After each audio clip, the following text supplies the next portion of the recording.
Hello everybody, welcome to the Coopersmith Career Consulting Crash Course or video for International Business. International Business is a course that kind of follows up on some of the other courses that we offer in terms of business. We also offer management and marketing, and international business kind of, carries forward those two courses and some of the other areas of business in general, with a focus on international business, with a focus on multinational corporations, outsourcing, things like that. We're going to discuss a whole bunch of things that are relevant to various different types of business disciplines, but that are focused on businesses outside the United States or working with companies outside the United States, even if you're an American company. We're going to look at things like economic theories, policies, business strategies, and organizational structures that affect businesses with operations or with dealings outside the United States. You can see on the list of course objectives that we're going to discuss things like economic integration, foreign exchanges, international monetary systems, strategies of R&D, all sorts of things that are relevant in general to international business. You'll take a final examination once you finish studying the material, be graded on a conventional 0 to 100 scale. Hopefully you'll get closer to this end of the scale than to that end of the scale. That's, of course, our hope. We've got a textbook over here, which is International Business. You have the ISBN over here. You can get a hold of it that way. Also in the syllabus, of course, you have, if you want to print out this PowerPoint presentation that I'm looking at over here to study, to review. If you want to print it out without printing out all 110 pages or 115 pages on separate pages, you can print them out 4 at a time by following these directions.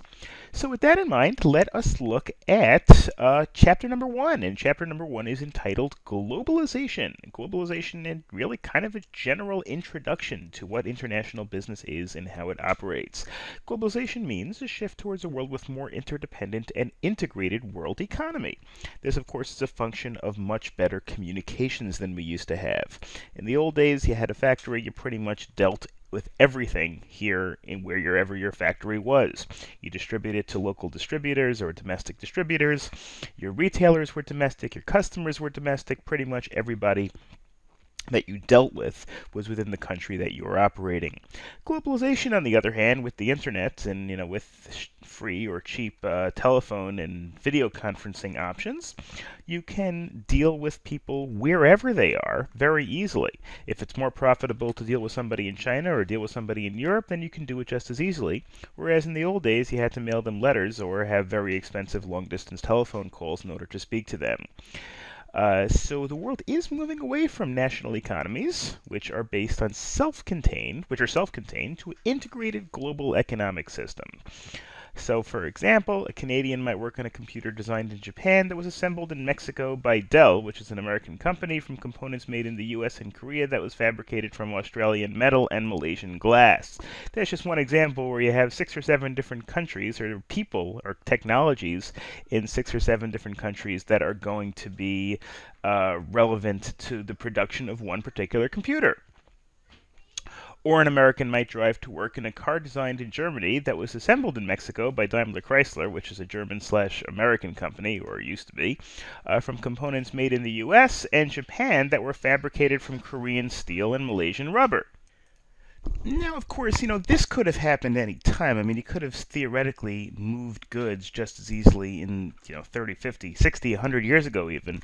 And people did, of course. People did import goods from countries to, in fact, in the 1850s when Commodore Matthew Perry started trade with Japan, obviously, even though we didn't nearly have the same kind of communication technology that we did today. Now, the difference, of course, is the communication issue. In factories, shipping expenses have decreased over the last 100 years, but not that dramatically. What's really decreased is communication. You can supervise somebody from working for you in Mumbai, India, almost as well as you can supervise somebody working in the next office. Well, I mean, maybe that's a slight exaggeration, but that's really the idea of globalization. Global markets, and the reason why there's been globalization recently, is because there are fewer trade barriers between nations, as nations realize that it can be profitable to trade with countries that have abundance of resources, or that have abundance of technology or labor. Countries have been tearing down trade barriers, like NAFTA, the North American Free Trade Agreement, CAFTA, the Central American Free Trade Agreement, the European Union. These are all trade agreements between countries that allow much more freely for goods to be imported and exported. National markets are merging with each other, such as in the European Union. Consumers' tastes have become a global norm. People want goods that are produced cheaply in China. They want cars that are designed in Europe. They want wine from France. They want water from from the Alps. They want oil from the Middle East or from South America. They want, pretty much people know of and are able to easily find out about goods that are available from pretty much everywhere, and so naturally people want these things. And of course, basic products are also available worldwide. Just to take one simple example, think about fruits and vegetables. It used to be that you couldn't get certain fruits and vegetables outside of season, and although some fruits still are seasonal, primarily, especially in the United States, you can pretty much have any kind of fruit you like any time of year, because even if it's not in season in the United States, it might be seasonal somewhere else in the world, and it can be imported relatively easily. In general, things can be imported relatively easily. You have global institutions which help regulate, manage, and police the global marketplace, things like the World Trade Organization, the International Trade Organization, the International Monetary Fund, and even the United Nations itself can help establish rules for the global marketplace that allow people to have confidence. One reason why people deal in markets is because they have confidence that their intellectual property and their property rights will be protected. If you don't believe that your property rights will be protected in a particular country, well, then you're probably not going to do business in that country because it's too great a risk. Well, the more international market organizations there are to try to enforce the rules and to try to make sure everybody gets protected, the more likely businesses are to join and do business in other countries. Here are some examples that we discussed before. You have the World Trade Organization that makes sure that states adhere to the rules laid down by treaties signed by the World Trade Organization and tries to promote low barriers to trade and investment.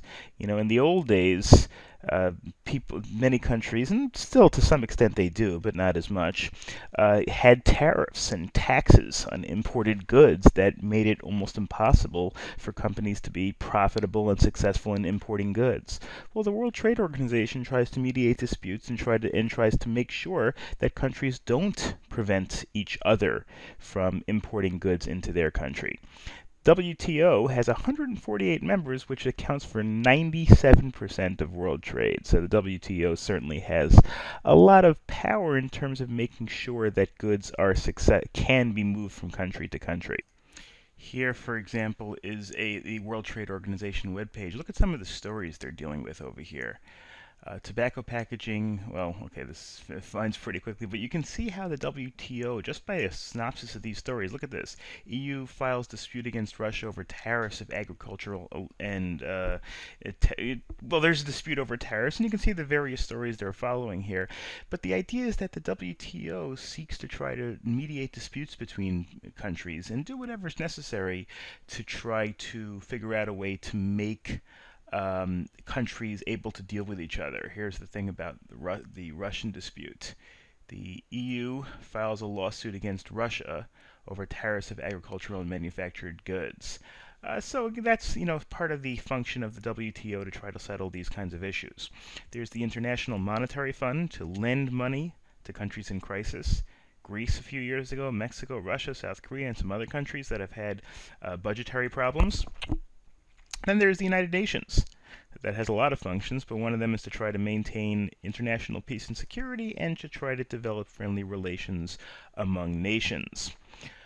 Then there was the World Bank, which promotes economic development with low-interest loans for infrastructure projects in various countries.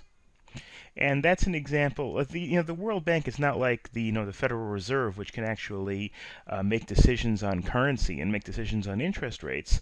So it doesn't have as much power as individual nation banks. But look, this is the World Bank's web page. Here's just an example of what's going on today: $100 million to speed healthcare workers to countries with Ebola. and other issues regarding Dubai's private education. In other words, things that are relevant to infrastructure to try to help countries as they develop and as they move along.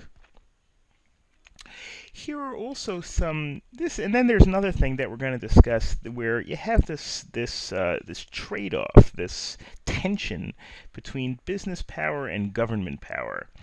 And international trade and international business in general, whenever you're dealing with that, you have to look at, okay, to what extent are you going to let private companies do pretty much what they like in terms of outsourcing, in terms of trade, and to what extent are the governments themselves going to be the policymakers? Here are some examples. Today's economy is becoming increasingly interdependent for businesses, for individual businesses who decide essentially where to go with their business and what to do with their business. And the global economy is shifting power away from the governments and putting towards international organizations.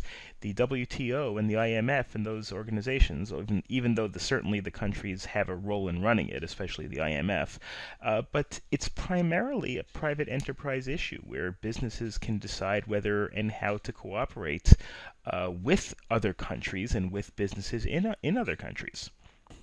And because of that, governments can take the position that bureaucrats controlling these international trade policies may impose policies on individual countries, which undermines the sovereignty of those countries.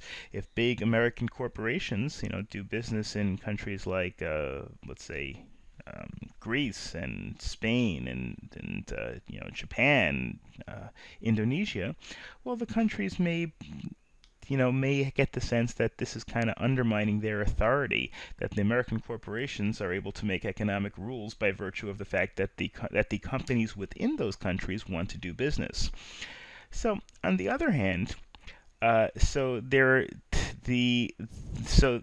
the idea, there's the option to allow more government control. And again, neither of these are correct or incorrect, and neither of these are necessarily happening to a full extent, but these are all issues that come up. Many economists and politicians believe that the power of organizations is limited to what the nations collectively agree to grant. In other words, is this the sort of thing that countries ought to be able to control? Should countries ought to be able to stop imports and exports if it's best for the people in their own country? And international organizations serve to exist the collective interests. And so again, this is the tension. The tension is, do you want to allow the private enterprise and the business to control international trade, or to allow the individual governments to do, what's in the interest of each individual country? Those are the sorts of things that we're also going to cover over the course of this course. Chapter 2 is really about, or Lesson 2 is really about the reason for the global economy and the reason for the globalization and the reason why this course is even necessary, and that's technology. Advances in communication, information processing, and transportation technology have enabled, of course, much more globalization. If you can't easily speak to other people in other countries, if you can't easily get there with improved and cheaper airplane transportation, and of course information and processing so that you can make sure to have a good view and a good grasp on what's happening in your business in other countries. Or of course these are the things that make globalization possible. Changes in technology, of course, include microprocessors and telecommunications, which are computers, and making sure that computers are much more powerful, and telephones where you can communicate with people on Skype for free, and something that even 10, 15 years ago would have been considered utterly impossible.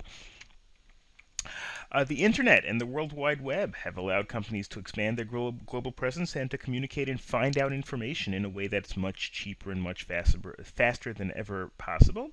And of course, transportation technology. It hasn't increased as fast or as much as information technology, but it certainly has increased dramatically. So let's look at how this intersects with political systems. Political systems is the system of government of a nation. And it also looks at the political systems are going to be important when making a determination of what kind of business you can do in a country. A country could have really good natural resources and could have a lot of labor that's very cheap and very efficient. But on the other hand, if the government is not going to allow you to operate freely in that country, then all of that is pretty useless. And therefore, a political system is assessed according to the degree to which a country is democratic or totalitarian. Democratic countries tend to allow businesses to operate in a much more free market system. The degree to which the country emphasizes collectivism or individualism. Collectivism means the overall goals rather than the individual goals, and individualism means freedom of the individual rather than freedom of the group. A communism, socialism type government focuses more on collectivism, whereas a free market economy, capitalist government, looks at more like of individualism. Individualism is where the government says pretty much everybody pretty much do what you like, and we'll make reasonable restrictions, but if you make money, that's your affair. Whereas socialism is essentially everybody ought to have approximately the same opportunity, and the government should make sure that people aren't too rich and aren't too poor. And again, it's a little more complicated than that. But when doing business in a state, you want to know whether the government is going to interfere with your ability to profit from that business. So that's certainly an important factor. A political economy is really a subset of the political system, which is how political, legal, and economic systems are interdependent with each other. How much does a government control the economy of a particular country? The more a government controls the economy and the more regulations there are, the more careful and the more wary you have to be about doing business within that country. How much is government regulation going to interfere with your ability to do well in that country?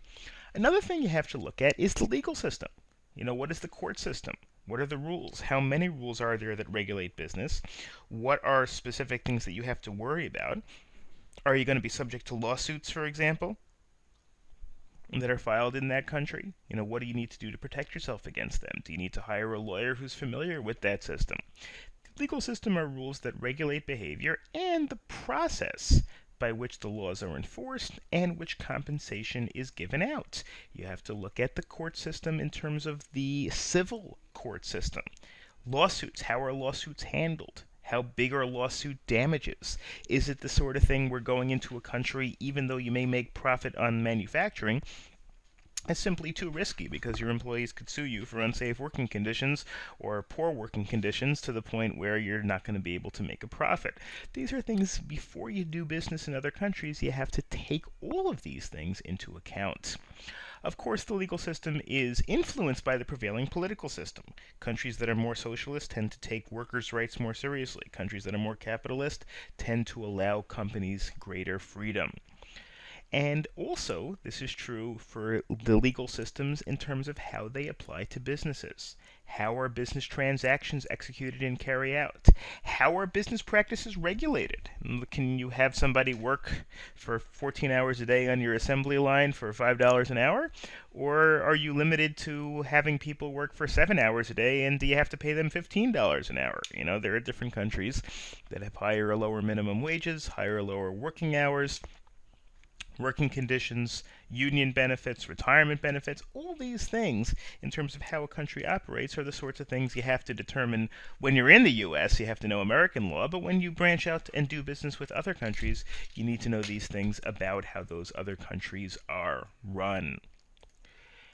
Legal systems in general are based on common law, which means tradition of really case law. This is really true in Britain and also the United States to some extent, where not everything is necessarily written into law, but it's based on cases, based on examples, based on historical examples. For example, in the United States, contract law is not so much based on specific laws that are written down, but more based on tradition. How you form a contract, offer, acceptance, consideration, legal subject matter, defenses like coercion, things like that, are really based on cases and court cases that have made decisions in similar cases in the past. Well, That is a common law system. A civil law system is based on a very detailed set of laws, and theocratic law means countries that are based on religious doctrine. Now, of course, most countries that we deal with are some sort of a combination between common law and civil law. In the United States, we've got lots of case law, but we also have statutes. We also have written laws. Same thing is true as most European countries. Countries like Britain and the United States tend to lean a little bit more towards common law, but countries in the European heartland tend to lean a little bit more towards civil law, but you're going to find some sort of a combination. In some countries, like Iran, for example, some Middle Eastern countries, you got to look at theocracy, you got to look at religious law, and things are going to be based on religious law. Certain types of contracts that charge interest, for example, might not be allowed. That's the sort of thing you have to take into account before you go into that kind of country. Contract law is, of course, probably the first thing that you have to look at whenever you're talking about doing business with international firms, because you're going to want to make an agreement with them to import or export your goods, produce your goods, sell your goods. You need to be able to enforce a contract. If you can't enforce an agreement with someone, well, then there's kind of no point in making that agreement. So what a contract is, it's a document that specifies the conditions under which any exchange will occur. It doesn't have to be an exchange of goods or money. It could be an exchange of products or intellectual property or pretty much everything. And it provides the rights and obligations of the parties. And contract law means the law that governs contract enforcement. On common law systems, like Britain and the United States, where things are based on case law, contracts tend to be very detailed, and the reason is because the codes don't specify what the contracts have to say, so you want to apply for every contingency. Civil law system, countries like Germany and Middle European countries, France, the contracts may not have to be as long because the default rules, the rules for the contracts themselves, are spread out in much more detail in the statutes, in the country's laws. But still, that doesn't mean that you're not going to have a complex contract with German or French companies. It just means that it's usually a little bit less necessary than when you're talking about British or American contracts. And contracts, of course, are used to enforce laws between different legal systems. Certainly, you would never want to deal with anyone in a country whose country will not enforce contracts at all. By definition, that would be bad for your business. International contracts are governed primarily by contracts for the international sale of goods. Now, this, of course, only applies to sales of goods. Sales of goods means sales of physical objects. It doesn't apply, for example, to intellectual property for the selling of patents or selling of copyrights. But it does apply to selling of cars or toys or pretty much any physical objects. And the contract for the international sale of goods establishes a uniform set of rules, a common set of rules, that governs certain aspects of and performance of everyday contracts. And countries, which about 70 countries have done, have adopted this. Of course, this contract, this convention, is not binding unless the country actually adopts it.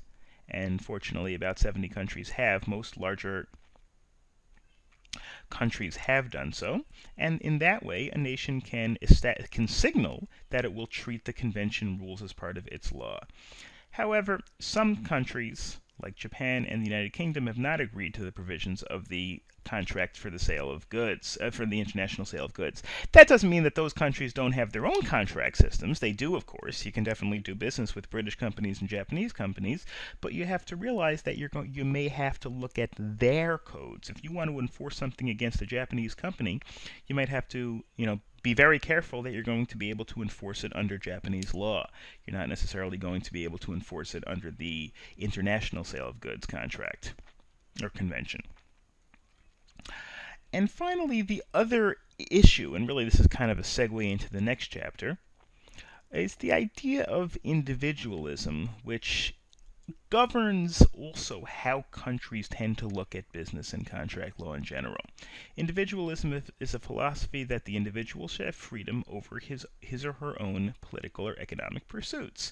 It dates all the way back to Aristotle, but the effect, again, that's not really, there are other economists over here, David Hume, certainly Adam Smith, who was, maybe the father of capitalism, so to speak.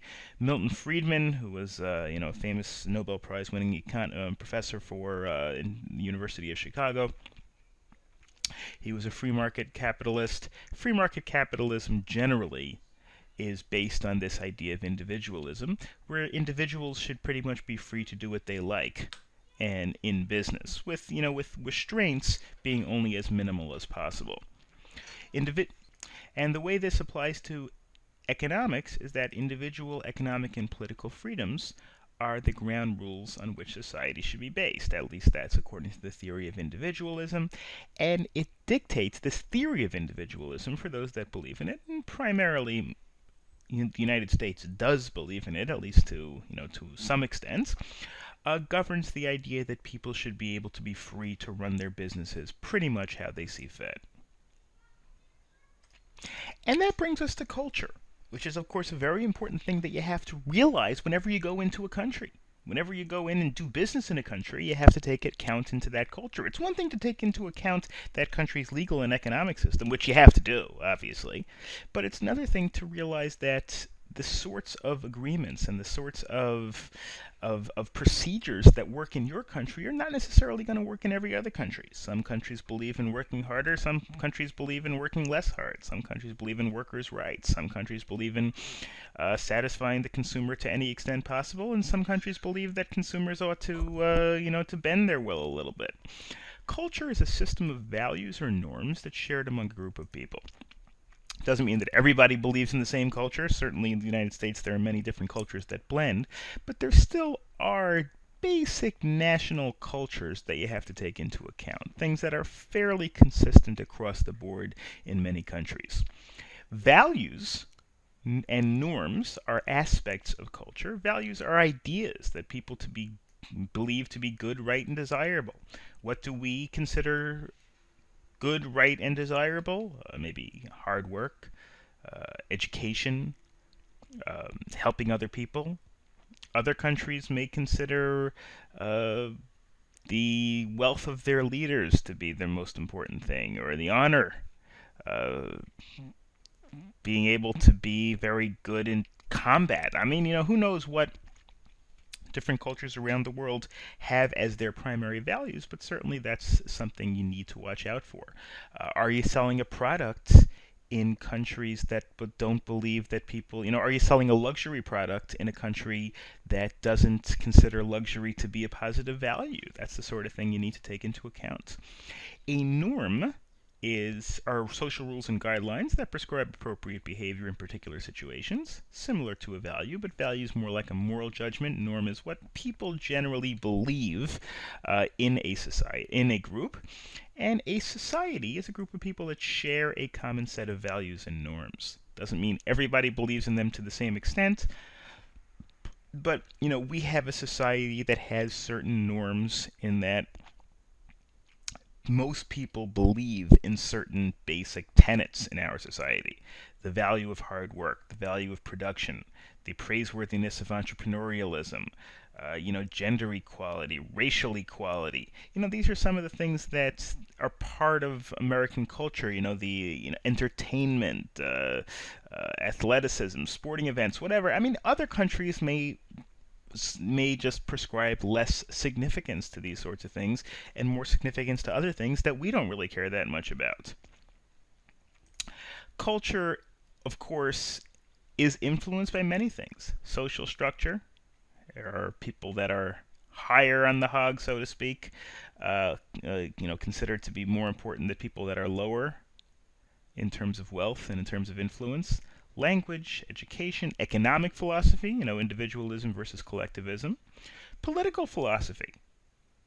Do you believe in totalitarianism and rule, monarchy, having a single ruler or a group of ruler, oligarchy? Or do you believe in democracy? And of course, religion is a big impact on the culture of a country or the culture of a group of people.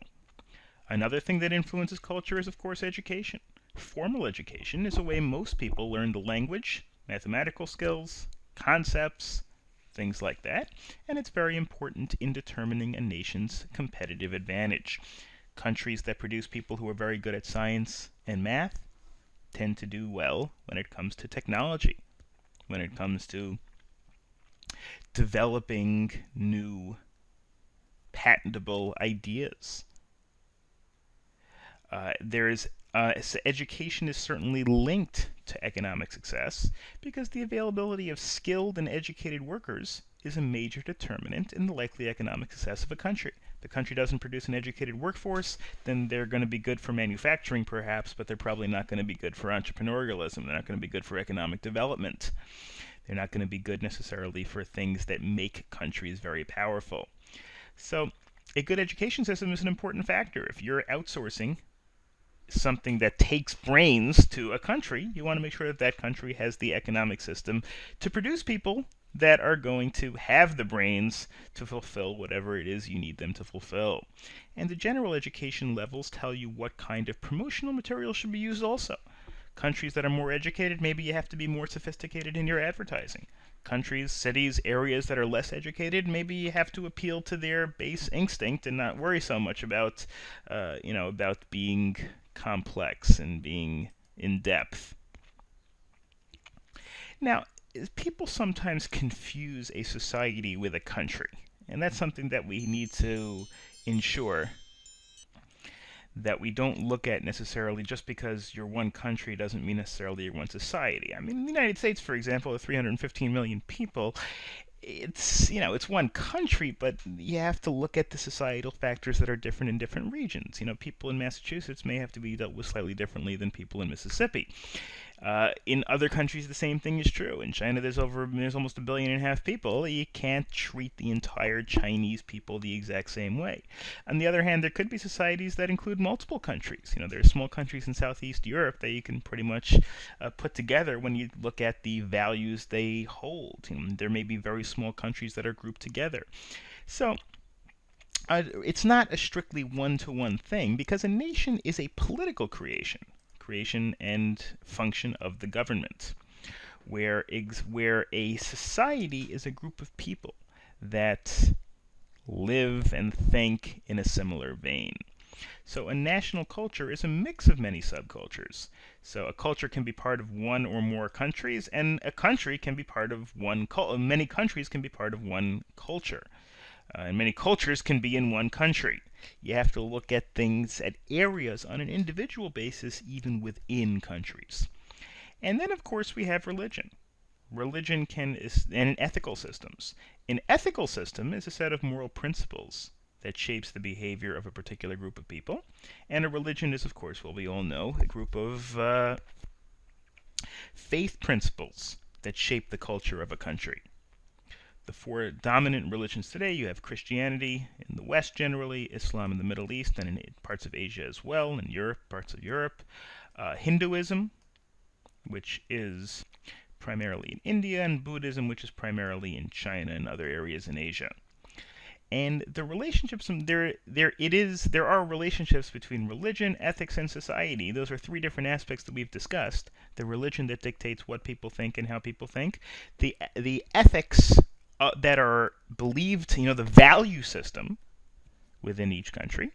Then there's the society itself, what the people enjoy, what the people like, what the people believe, what the people think they need, what the people do need. So these are all things that are slightly different concepts from each other, although they're all interwoven into the calculation that you need to make when doing business in a country. You need to take all these three things into account. It's important to use cautions about generalization among societies just based on their religion or without taking into account these other factors. Ethics and business ethics is a very important component of international business. I know I say every chapter is important, well, because every chapter is important, but ethics is the sort of thing that, you may not necessarily be enforced by the courts, but it is the sort of thing that can be enforced by the courts, but also can get you a bad reputation if you don't follow it, and also could cause other sorts of problems. Ethics in general means accepted principles of right or wrong that govern the conduct of a person, profession, organization, group, whatever. Business ethics, of course, applies to business people. And an ethical strategy is a strategy that complies with the accepted principles that we're dealing with over here. So running an ethical business in general of course, it helps when it comes to improving your reputation, making sure people deal with you, etc. Common ethical issues include employment practices. Do you pay your employees well? Do you give them good working conditions? Do you fire them for no reason? These are things that are relevant, of course, to employment practices and also human rights. How much do you or the countries that you're dealing with interfere with basic human rights? Basic human rights include freedom of speech, assembly, movement, association, who you're dealing with, moving back and forth. These are things that are generally accepted in Western countries as human rights. They're not necessarily, though, taken for granted in other countries. If you have shops in Asia, for example, in Southeast Asia, where people, instead of working for minimum wage, which is $9 or whatever it is, maybe they're paid $9 a day instead of $9 an hour, and maybe they're not given any benefits, health care, anything like that, because they don't have the rules that protect them in those countries. There are also environmental regulations. If you're a chemical company or a company, do you trash the environment, or are you careful to try to make sure that you have the minimum negative effect on the environment possible? Corruption. Do you pay off government bureaucrats in ways that are illegal and immoral? And then you have the issue of the moral obligation of multinational companies. Do companies only owe a responsibility to their shareholders to try to make as much a profit as possible? Or do they also owe a responsibility to the people, to the societies in which they are, to have higher wages, to promote products that will help people? Which one? That's an important ethical conundrum. Do you maximize the profits for your shareholders, or do you also try to maximize the convenience for your customers and the benefits for the areas in which you work? Law was passed in 1977 called the Foreign Corrupt Practices Act, which is a guiding instrument for people who are doing business overseas. And the Foreign Corrupt Practices Act is trying to at least export some of our ideas of morality for when people in the United States deal with countries who may not have the same kinds of laws as Western countries do. And it outlaws the paying of bribes to foreign governments to gain business. And it was amended, which means, of course, changed, to facilitate payments and enabling companies to make payments that to attain the standard of business necessary from a government. Basically, long story short, we're not going to go into the specifics, obviously. This is a survey course. We're not going to go into the specifics of all these rules that we're discussing, but it limits the ability to bribe another government to give you a contract that would be unfair under the American system. Now, of course, those countries may not enforce it, but if you're an American company and you have an American bank account and you're an American citizen, you're bound by American law even when doing business overseas. And the purpose of the law is to protect businesses, but also trying to stop corrupt businesses from acting that way in foreign countries. An ethical dilemma is where you're not sure what the ethics of a particular situation would be. Maybe there are countervailing ethical considerations. Maybe there's one consideration that would indicate doing one thing and another consideration that would indicate something else, and so therefore which can be complex. That's a situation in which none of the alternatives seem acceptable. These issues can be complex, difficult to frame, or other consequences that could be hard to quantify. For example, if paying everybody a minimum wage means that you have to fire some people because you're not going to have enough money, so what's the ethical thing to do? Is the ethical thing to fire 50 people from your staff in order to pay the rest of them more money and give them a living wage? Or is the ethical thing to maintain everybody on your staff, and even if they're getting less money than than they otherwise would, but at least they're able to live? I mean, that's the sort of thing where you have a dilemma. Is it ethical to illegally bribe certain officials, but for the purpose of maintaining the benefits of your workers? Is that ethical? Is it ethical to give illegal bribes, but for to improve human rights? I mean, these are all things that are dilemmas, and the sorts of things that international businesses that run factories overseas have to deal with on a day-to-day basis. Managers need a moral compass to guide them to an acceptable solution. And the ethical obligations are not always clear-cut. Employment conditions, human rights, and corruption, bribing a foreign country to improve the status of your employees, environmental pollution, do you hurt your employees by giving them less of a salary because you need to remediate the environment, because you need to spend some of that money to clean up some of the environment? Who do you put ahead? Do you put the environment ahead of your employees, or do you put the employees ahead of the environment? These, of course, are not easy questions at all. And the use of power, of course, is another issue. How do you use the power? When is it justified to use power to control people, but in a way that's going to help you and your company and your employees? When is that ethical? There are many reasons why people behave in a way that is unethical. One reason is because it's different than personal ethics. A person may have a personal set of ethics, but not believe that implies, or that applies to their business. You wouldn't perhaps bribe someone on a personal level, but maybe your business, since you're doing it on behalf of your employees, maybe you think that that's okay. Maybe some business people don't believe that they're behaving unethical because they simply don't think about it, or they don't question it, or because everybody does it. Or the organization itself may not emphasize ethics. The business may simply focus on the economic outcome and may tell the people who are in charge of these decisions that the only thing that they need to consider are things that are going to make the company money, and they should not consider ethical issues. Some companies do that, unfortunately, which of course causes the people making the decisions to not worry about ethical issues.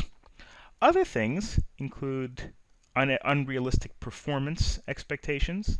Sometimes the people who are your supervisor require you to make 12,000 widgets in a month, and in order to do that, you have to hire people who are underage, you have to make people work longer hours than they otherwise would, you have to make the product a little bit less quality, you have to cut corners in terms of quality control in order to manufacture them very quickly.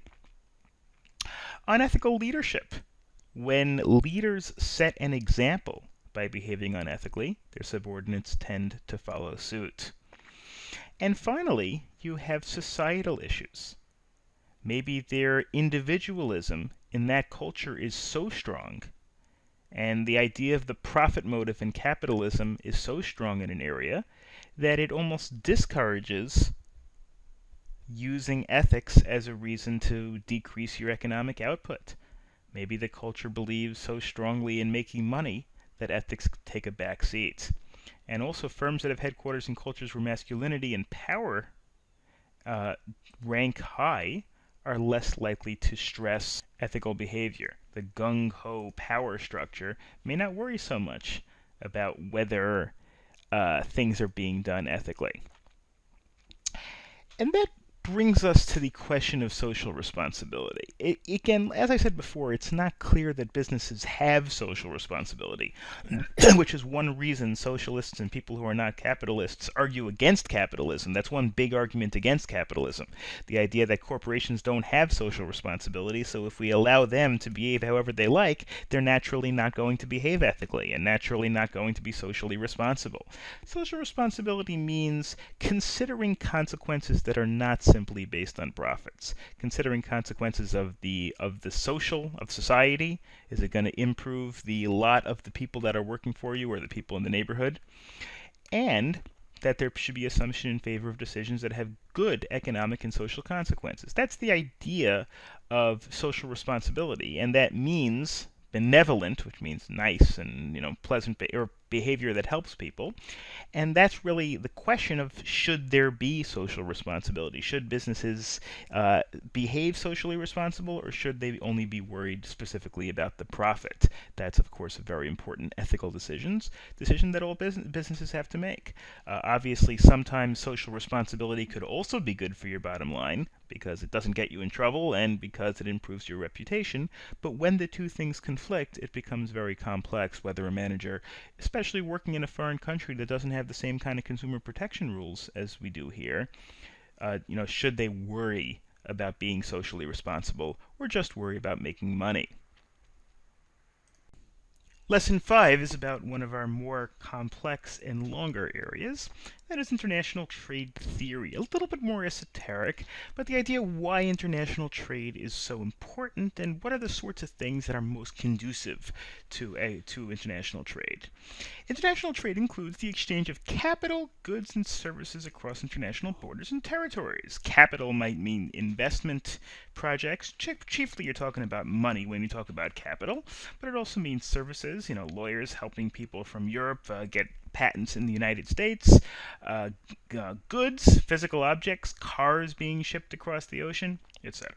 In most countries, such trade represents a significant share of the gross domestic product. Gross domestic product is a method of measuring how large your economy is. And stuff that you import, stuff that you export, goods and services that you provide and get from other countries is a significant share of your economy.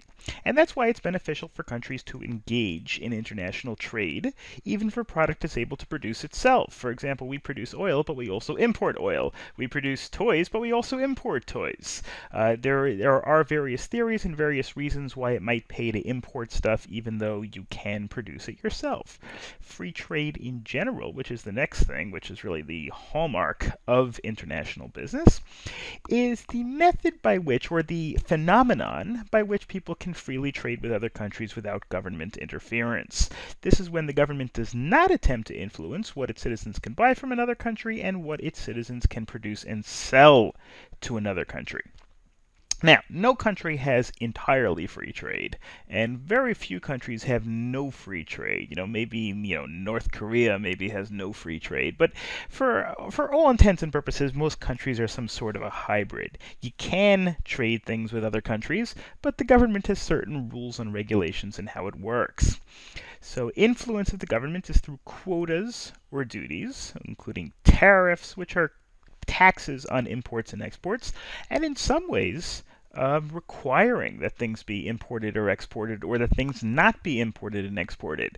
If there's a disease, for example, there were, during the mad cow disease scare a few years back, for a little while, the United States stores, the United States consumers were not allowed to import British beef because of the fear that there was going to be that they were going to be afflicted, or I don't know whether it was mad cow disease or foot and mouth disease or something like, or foot and hand, I don't know. Anyway, there were, if for Ebola also, for example, for a little while, if a country says you're not allowed to have any flights from West Africa, that of course is also a limitation on free trade that the government sometimes does because it deems it necessary, whether temporarily or permanent in some cases. There are, of course, a lot of benefits of free trade, which, first of all, a country's economy may gain if its citizens buy certain products. They could be made cheaper in other countries, they could be made better in other countries, and they could free people up for doing things that are more valuable. If a country makes textiles elsewhere, well, maybe some workers who otherwise would be making the textiles would be free to be the historians or the doctors or the lawyers. So that allows a country to specialize in the manufacture of export of products that it can do efficiently, and import things that can be done more efficiently in other countries. Again, import your oil, import your textiles, but export your intellectual property, export your computer software, export things that you can make best, whereas import things that others can make best and cheapest and most efficient. The idea of free trade leads to a concept that isn't quite as relevant today, but it's a concept that played a central component, by the way, in the American Revolution and in that era, called mercantilism. Mercantilism, it was a theory that the country's best interest was to maintain a trade surplus, which means to export more than import. Now, we, for example, in the United States, don't worry so much about having a trade surplus. It's been many years since we've had a trade surplus. We import a lot more than we export, but that's just the way our economy works. Now, the problem with mercantilism is that it views trade as a zero-sum game, which if you import, that means obviously if you import, somebody else is exporting, but it's not necessarily only a good thing to export, and it's not necessarily only a bad thing to import stuff. So mercantilism, one of the communist criticisms of capitalism was that people were constantly trying to export, export, export, and therefore they had to go out and fight with each other in order to determine who was going to export what into which country. That's the idea of mercantilism, trying to free up foreign markets for your stuff while not importing as much of their stuff. Obviously, the more you export, the more money you can make, and that could be a good thing for the economy, but it could also be a good thing to import things when you need to import them. And one of the things free trade is based on is the product lifestyle theory. That is, that as products mature, the location of the optimal production will change. Maybe certain computer products at the very beginning, when you're still developing it, maybe the best place to make it is in the place that they're invented, in your garage or in your hometown. And then eventually, when it becomes easier to make, maybe the best place to make it is in China or Taiwan. As products become, as the technology changes in terms of how products are developed, the best place to change it, the best place to manufacture it can change. For example, the size and wealth of the U.S. market gave the U.S. firms a strong incentive to develop new products. And the product would initially, take, the iPhone, for example, or take, the smartphone, tablets, computers, high technology things. That's really what we consider the highest technology things in today's day and age. So let's take that as an example. Initially, the product would be produced and sold in the U.S., and then, as the demand grew, we would send it to other countries as well. People from other countries want iPads and iPhones and things like that. And then, eventually, rather than producing it in California and shipping it to China, we could produce it in China, produce it in Taiwan, and then maybe even produce it in Taiwan and ship it back to the United States. That's all part of the product cycle, the product life cycle theory, where products can change in terms of the optimal and the best place to develop them. And a couple of subsets of the product cycle theory are that as the markets in the US and other advanced nations matured, the products would become more standardized and the price would be the main competitive weapon. In other words, when an iPhone is brand new, well then people will buy it at pretty much any price if they really want it. On the other hand, once a product gets to a mature stage, well then other people are developing, there's a lot of competition, there becomes a premium on developing it and being able to sell it for a very cheap price. So producers based in advanced countries where labor costs were lower might be able to export to the United States, producing tablets instead of producing them in California, producing them in Taiwan. And if cost pressures were intense, the developing countries would require a production advantage. It costs a lot less money to produce something in China than it does to the United States because the workers get paid less, their currency is worth less, and it becomes a lot easier for them to develop, and therefore production becomes concentrated in lower locations and the US becomes an importer. So whereas the US originally might have been an exporter for a tablet or a smartphone or a computer, then eventually it becomes an importer because countries in which it can be produced can produce it for cheaper. Here's a little graph over here where you would look at the United States on top and developing countries like China on the bottom, where the United States at first would produce these high technology products like phones and iPads and whatnot, and our consumption would grow. Eventually, we wouldn't produce as many because more of it would be produced in third world countries, in countries like China, and so therefore we would eventually stop producing as much, and as our demand rises, we'd have to actually start importing. Whereas in countries like China, at the beginning, even though their consumption is low, they weren't producing a lot of it. Eventually, they would produce enough to become exporters of those things. Now, next we go to some, ideas that are either critical or a little bit different than the product life cycle theory. Historically, the life cycle product accurately explains international trade patterns for high technology products. Products that initially could only be produced where they were invented, but eventually were able to be produced in developing countries as well. The globalization and the integration of the world economy, however, because everything is so integrated between different countries, has made it a little bit less valid today. From an Asian or European perspective, the theory is a little ethnocentric, because of the idea that products are in fact not always introduced first in individual country. Products very often are produced first in many different countries, or even in developing countries. So therefore, while it's useful maybe to explain how things used to go, because production, especially of smartphones, tablets, even though what I was discussing, they're not just developed in California. They're also developed in Norway and in Sweden and in Japan and in China and these other places, and therefore the product life cycle theory doesn't quite have as much relevance as it once did. One more theory that's relevant to international trade is the quote-unquote Porter's diamond, which is a theory suggested by Michael Porter. I'm going to show you the diagram first, which is the next slide. In fact, I'll move this slide up over here. Really, it says that there are four basic factors that determine whether a country is going to be successful at trade. In other words, exporting products that they need to export particularly. Strategy, structure, and rivalry within the different companies. Conditions of demand, which is, which products are in demand by people. Factor endowments, which is what countries' resources, what resources countries have that allow the product to be successful, and related and supporting industries. Let's look at these one at a time.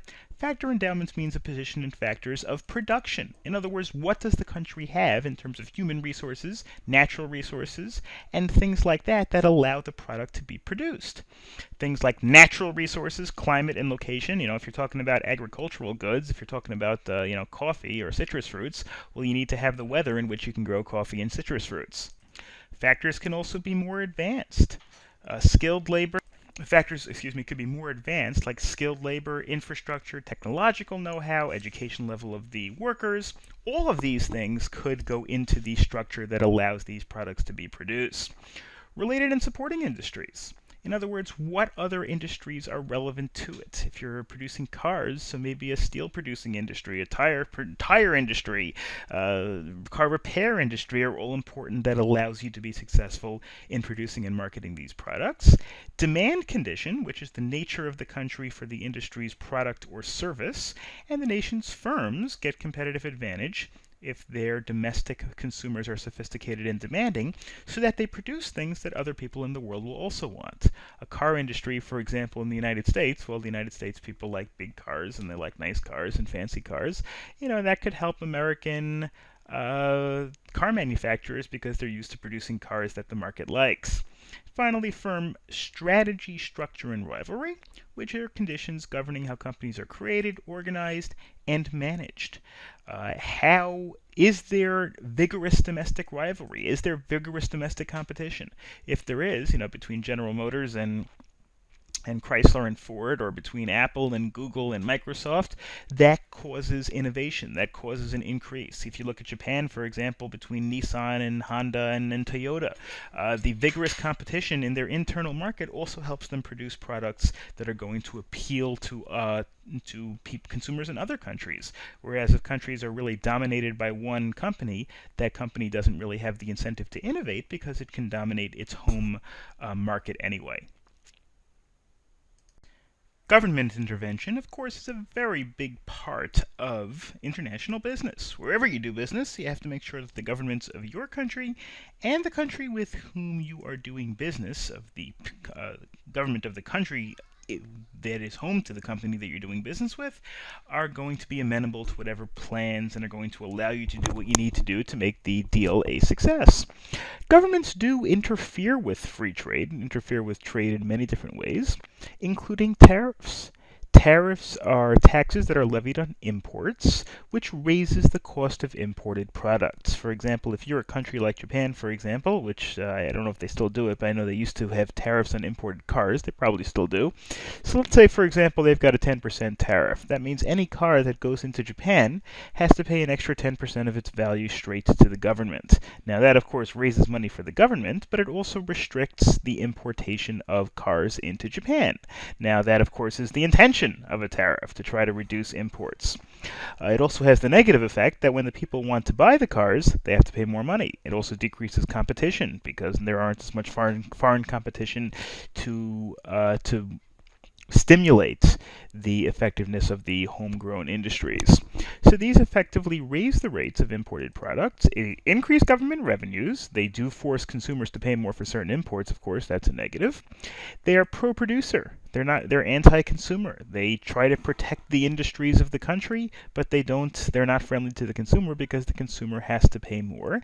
And they reduce the overall efficiency of the world economy because now there's not as much competition. Things cannot be moved as easily from country to country, which is why organizations like the WTO don't like tariffs and try to do what they can to avoid it. Some other examples include quotas, which is a restriction on what can be and how many of a particular product can be imported into a country, which can be enforced using licenses. In other words, you only give out a certain number of licenses to import cars or to import computers or to import oil or whatever it is. And these, of course, may limit a firm's ability to serve a country outside itself because there may only be a certain number of tablets that can be imported into Taiwan, for example. So a company looking to export goods into Taiwan needs to make sure that it has the licenses to do what it needs to do. And it hurts consumers with higher prices, but benefits domestic producers very similarly for the same reason as tariffs do it. There's also export restraints, which are quotas imposed by the exporting country. Kind of strange, where countries usually want to export as much as possible so that they can sell to other countries and stimulate their own production. But sometimes producers agree that to export restraints because they don't want the other country, they don't want the home country, they don't want the importing country to restrict them. For example, a country that's afraid that a country might import a tariff might say instead, okay, we'll voluntarily limit exports to your country in exchange for you not imposing tariffs on our inputs. And that also benefits producers and hurts consumers for the same reason. Decreases competition and therefore eventually is going to import price. There's also local content requirements. The government can demand that a specific fraction of a particular type of good or service or industry be produced domestically. And these have the same things. You notice a trend over here with producers, with these restrictions. Government restrictions in general tend to increase increase price and therefore hurt the consumer, but they tend to benefit the local producers. So local content requirements do that for the same reason, to make sure that a certain percentage of the product that's used in the country is produced in the country. Again, it decreases competition. And general administrative policies, red tape, the requirement of import licenses, export licenses, fees that are associated with it, transport restrictions, things like that, tend to have the same effects. They hurt consumers. All of these things are government restriction that decrease free trade. And pretty much anything that's going to decrease free trade is going to help the producers in that country, but it's going to hurt the consumers because the prices are going to go up. Then you have kind of the other direction, where rather than hurting other people's imports into the country, governments can help its own industries produce things more efficiently. And one method by which it can do that is with a subsidy. A subsidy is a government payment to a producer. The government says to General Motors, we're going to give you money for producing cars in the United States.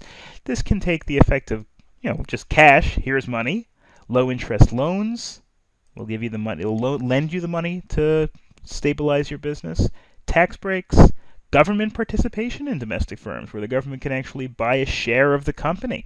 That happened during the bailout with General Motors a few years back. They help producers by helping them compete against low-cost foreign imports. Company that is getting government subsidies to produce things while they have enough money maybe now to compete with other countries who can produce the same goods with less labor. And it also helps them gain export markets because, again, it helps them produce more goods at a lower price, and maybe they can now start producing in other countries. Companies like Airbus, which is a European airplane manufacturer, they've been known to get subsidies from European governments in order to compete with Boeing, which is the other major airplane manufacturer. And consumers typically absorb the cost of subsidies, well, because the consumers are the ones that are going to be the taxpayers, and the government's going to give stuff away to companies. Well, then the consumers are going to have to pay for it in the long run, because somebody's got to pay for it in the long run, of course. Couple of other, there's the anti-dumping and the dumping. Anti-dumping policies are policies that specifically punish companies that engage in dumping. So let's do dumping first, and then we'll do anti-dumping. Probably dumping should be on top of the slide. In fact, that's what I'm going to do now. I'm going to put dumping on top of the slide because we can't really discuss anti-dumping without discussing dumping. Dumping is selling goods in a foreign market below their costs, and even below fair market value. What this does. First of all, if you produce too much to sell in your own country, you might export it to another country just to get rid of it.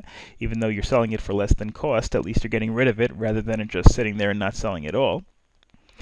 And also, what you can do, this is kind of like an antitrust issue, where you use the profits that you make in your own country to allow you to sell them very cheap in another country, and that allows you to hurt that other country's domestic industry. And it allows you, to sell, let's say, for example, iPhones very cheap in a European country, and therefore hurt that country's smartphone industry. And that could eventually allow you to have a monopoly and do well in that country.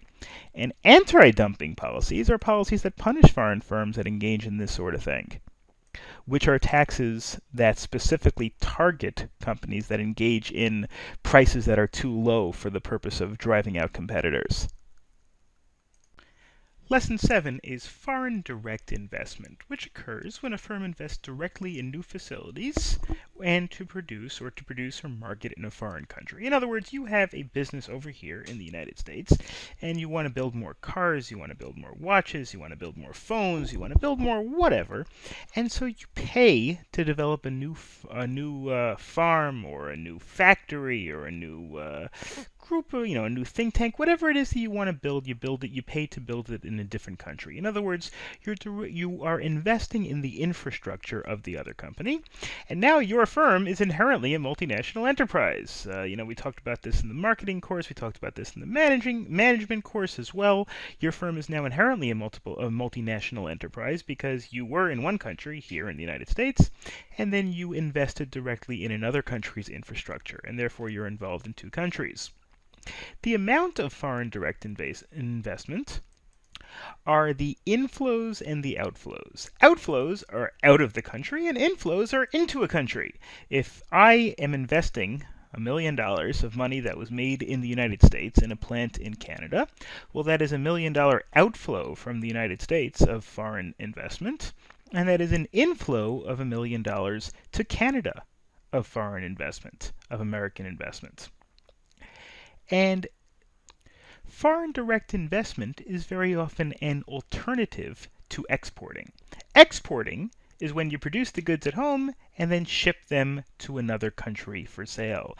I produce the tablets in California and then I ship them to Canada for consumption or for sale. Exports, of course, can be limited by transportation costs and trade barriers. I got to put them on a truck and send them to Canada. Or to give you another example, if I want to send them to China, I got to put them on a boat and send them to China.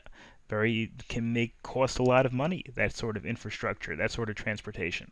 In addition, there could be trade barriers. The country to which you are sending it, whether it's Canada or China or any other country, may impose tariffs. There may be red tape. There may be various ways in which they can decrease the incentive of people to import into the country. And therefore, foreign direct investment is an alternative. It's a response or an anticipatory response to trade barriers. If I know that going into Canada, or going into China, going into Taiwan, and shipping goods there is going to cause all sorts of red tape and tariffs to be invoked, well, an alternative might be to set up a factory there. Because if I set up a factory and I build it there, I don't actually have to import it into China. It's already in China when it's manufactured. An alternative to that even is something that's even less than foreign direct investment, and that is licensing. This is where a domestic firm, my company, my car company, General Motors, let's say, or Apple or Google, grants a foreign firm, the licensee, the right to produce and sell the firm's product or to use its production process or to use its brand name. Apple licenses a Chinese company to produce iPhones and put the Apple logo on it. General Motors licenses a Chinese factory or a Japanese factory to produce Chevrolets. They may give them the materials, they may give them trade secrets, they may give them marketing, they may give them whatever needs to be, whatever is relevant to the licensing agreement. But the other company, the Chinese company, the Japanese company, whatever the case may be, is the one that's actually manufacturing and selling the products. And what I do it for, what Apple, what Google, what General Motors does it for, is for royalty. They produce it, they sell it, and we get a percentage. We get 5%, 10%, 20%, whatever it is. Usually that'll be based on what we give them. If we give them both raw materials and know-how, and we send over experts, our royalty might be higher. If the only thing we're giving is the right to stick our logo on their products, well, then the licensing fee is probably going to be a little bit less. That's the royalty fee. The benefit of licensing, of course, the licensee, namely the company or the factory that's being built in China to build these products, is bearing the costs and the risks. And the licensee has the benefit, and that they're getting the brand name. They're getting our know-how. They're getting Apple or Google's logo or know-how or raw materials. They're getting, of course, obviously, each side is only going to do this if it benefits them more than just going out on their own. A similar concept to licensing is franchising. Franchising means you set up a component or a part of a business. Either, you could do domestic franchising, of course, or you could do foreign franchising. It's really for a service industry, and it's the equivalent of licensing. The franchisor and the franchisee make an arrangement where the franchisor sells marketing materials, raw materials, secret recipes, let's say, for a restaurant, secret production techniques for a goods manufacturer, something to that effect. And the franchisee, let's say the Disney World, let's take Euro Disney, the Disney World in Paris, or the Disney World in Hong Kong. Well, that was a franchise of the Disney in the United States, and they gave them the intellectual property and the rights to use all Disney trademarks, and they gave them know-how and features of the American Disney museums, but they were franchised. In exchange, they abide to apply by strict rules. The franchisees have to agree to hold up a certain level of standard, otherwise they're going to ruin the name of the franchisor. So the franchising contract specifies the conditions, of course. Franchising is used in many different industries, very, very, very often used in the fast food industry. Things like McDonald's or Starbucks. You go down and there's Starbucks in Europe, Starbucks in Asia, Starbucks in all over the place. Same thing with McDonald's. Reason why you have franchising there, and of course, what McDonald's gives the European or the Asian McDonald's is it gives them recipes and it gives them the name, it gives them the secret ingredients to the secret sauce or whatever they do. The intellectual property, the right to use the M, and for Starbucks, the right to use the Starbucks logo. And in exchange, the other company gives them a certain percentage of the profits, gives them a certain licensing fee, and it also agrees to abide by certain minimum standards to make sure that the Starbucks or McDonald's name doesn't get ruined by poor quality. The reason why this is often used is because fast food can't be exported. You can't make a burger in Kentucky and ship it to Paris and have them eat it there. I mean, I suppose you can, but it really, really would not be very efficient to do it. Fast food know-how is easily transferred. Doesn't take that much of a secret to get people to know how to flip a burger. There's no compelling reason for a firm to have tight control over the franchisees. Brand names are relatively easy to protect. They're associated with these companies, associated with McDonald's, associated with Starbucks. Franchising minimizes the costs, and of course, franchising is more permanent and more lasting than simple licensing agreements. In exchange, the franchisor, or whoever is actually giving the intellectual property, gets either a royalty or a fee. Here's the distinction between a royalty and a fee. Royalty is the remuneration paid to the owners of the technology in exchange for the right to use that technology. You write a book, a publisher may sell it, but you have a royalty of 15% of the proceeds, which means 15% of the sales you get a check for. It's common for a parent company to charge its foreign subsidiaries, like the foreign McDonald's, a royalty in exchange for the use of the technology. Of course, the amount of the royalty can vary from contract to contract. It can be an amount per unit, or it can be a percentage of gross revenues. There's no absolute rule one way or the other. Fees, on the other hand, are compensation for professional service, compensation for goods, compensation for advice. They could be management fees, or they could be technical assistance fees for guidance in how to produce something, guidance in how to run something. So the franchisor can take either one. Usually in franchise arrangements or licensing arrangement, royalties are more common, or you can just pay a flat fee based on the service that's being provided to the franchisee or the licensee, and that would be an example of a fee. Let's go back to direct foreign investment or foreign direct investment. All of these things, by the way, are types of foreign direct investment. You can build a new plant in a different company. You can set up a franchise. You can license a company. All of these you're giving capital into this new country without actually having to go ahead and export your goods there. So there are some advantages, of course, of foreign direct investment. It could be better strategy than exporting, because you don't have to worry about transportation costs or trade barriers. And in addition, building the factory yourself in that country could have advantages over licensing or franchising, because firms will favor foreign direct investment over licensing, because you maintain control over your operations and your business strategy. The idea is that if you license or franchise a company, yes, they agree to do things a certain way, to do things your way, but you don't have total control over them. On the other hand, if you build the factory and you directly supervise the people and you own the new factory in the Chinese company or in the Canadian factory or in the British factory, in the British Starbucks, let's say, just to give you an idea of the difference. If I own Starbucks, foreign direct investment, I go to London and I buy a place and I set up a Starbucks personally and I own it and I direct it and I manage it. Licensing or franchising would be someone else does it, but I sell them the right to use my name and use my ingredients, use my recipes in exchange for some sort of a fee or a royalty. So if I want more control over the business, then I would choose foreign direct investment over something like licensing or franchising. The idea that foreign direct investment could be superior to franchising or licensing, it's not always the case, but that's based on this idea of internalization theory, which is the idea that if I license someone or I franchise someone and I give them the right to make my Starbucks coffee in their place and to put my Starbucks logo on it, first of all, I can give away valuable technological know-how. Now all of a sudden my franchisees know how to do it. They can go ahead and do it under their own name. Yeah, it may violate my intellectual property, but it may be hard for me to stop.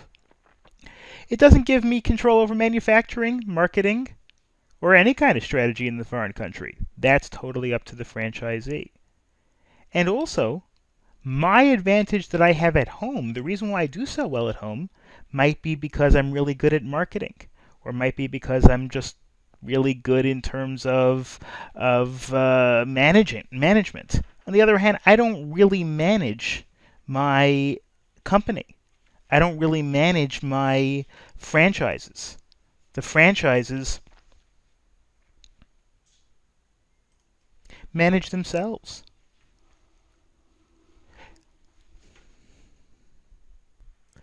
If multiple firms in the same industry invest in other companies, you get a pattern of foreign direct investment, where you have different firms in the same industry do it at the same time in the same location. Let's say General Motors and Ford both open up plants in England at the same time to try to build and sell cars.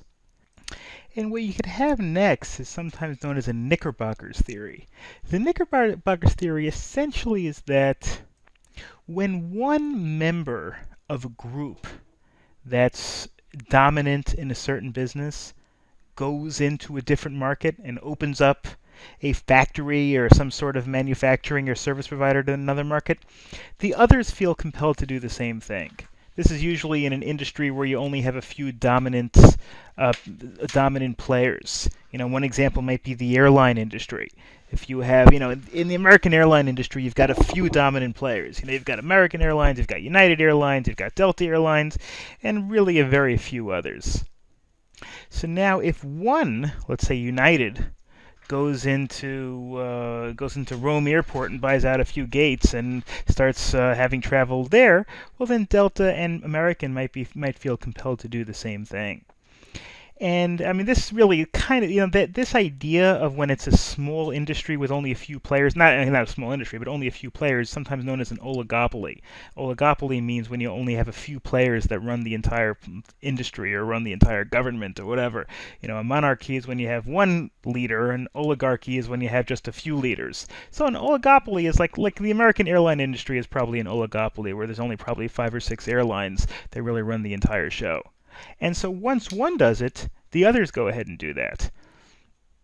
The oligopolistic industry is where market is controlled by a small number of producers, and then when they go ahead, then others tend to do the same thing, and they compete directly for these foreign markets, because obviously none of these big players wants to be the last to go into a certain market and lose it.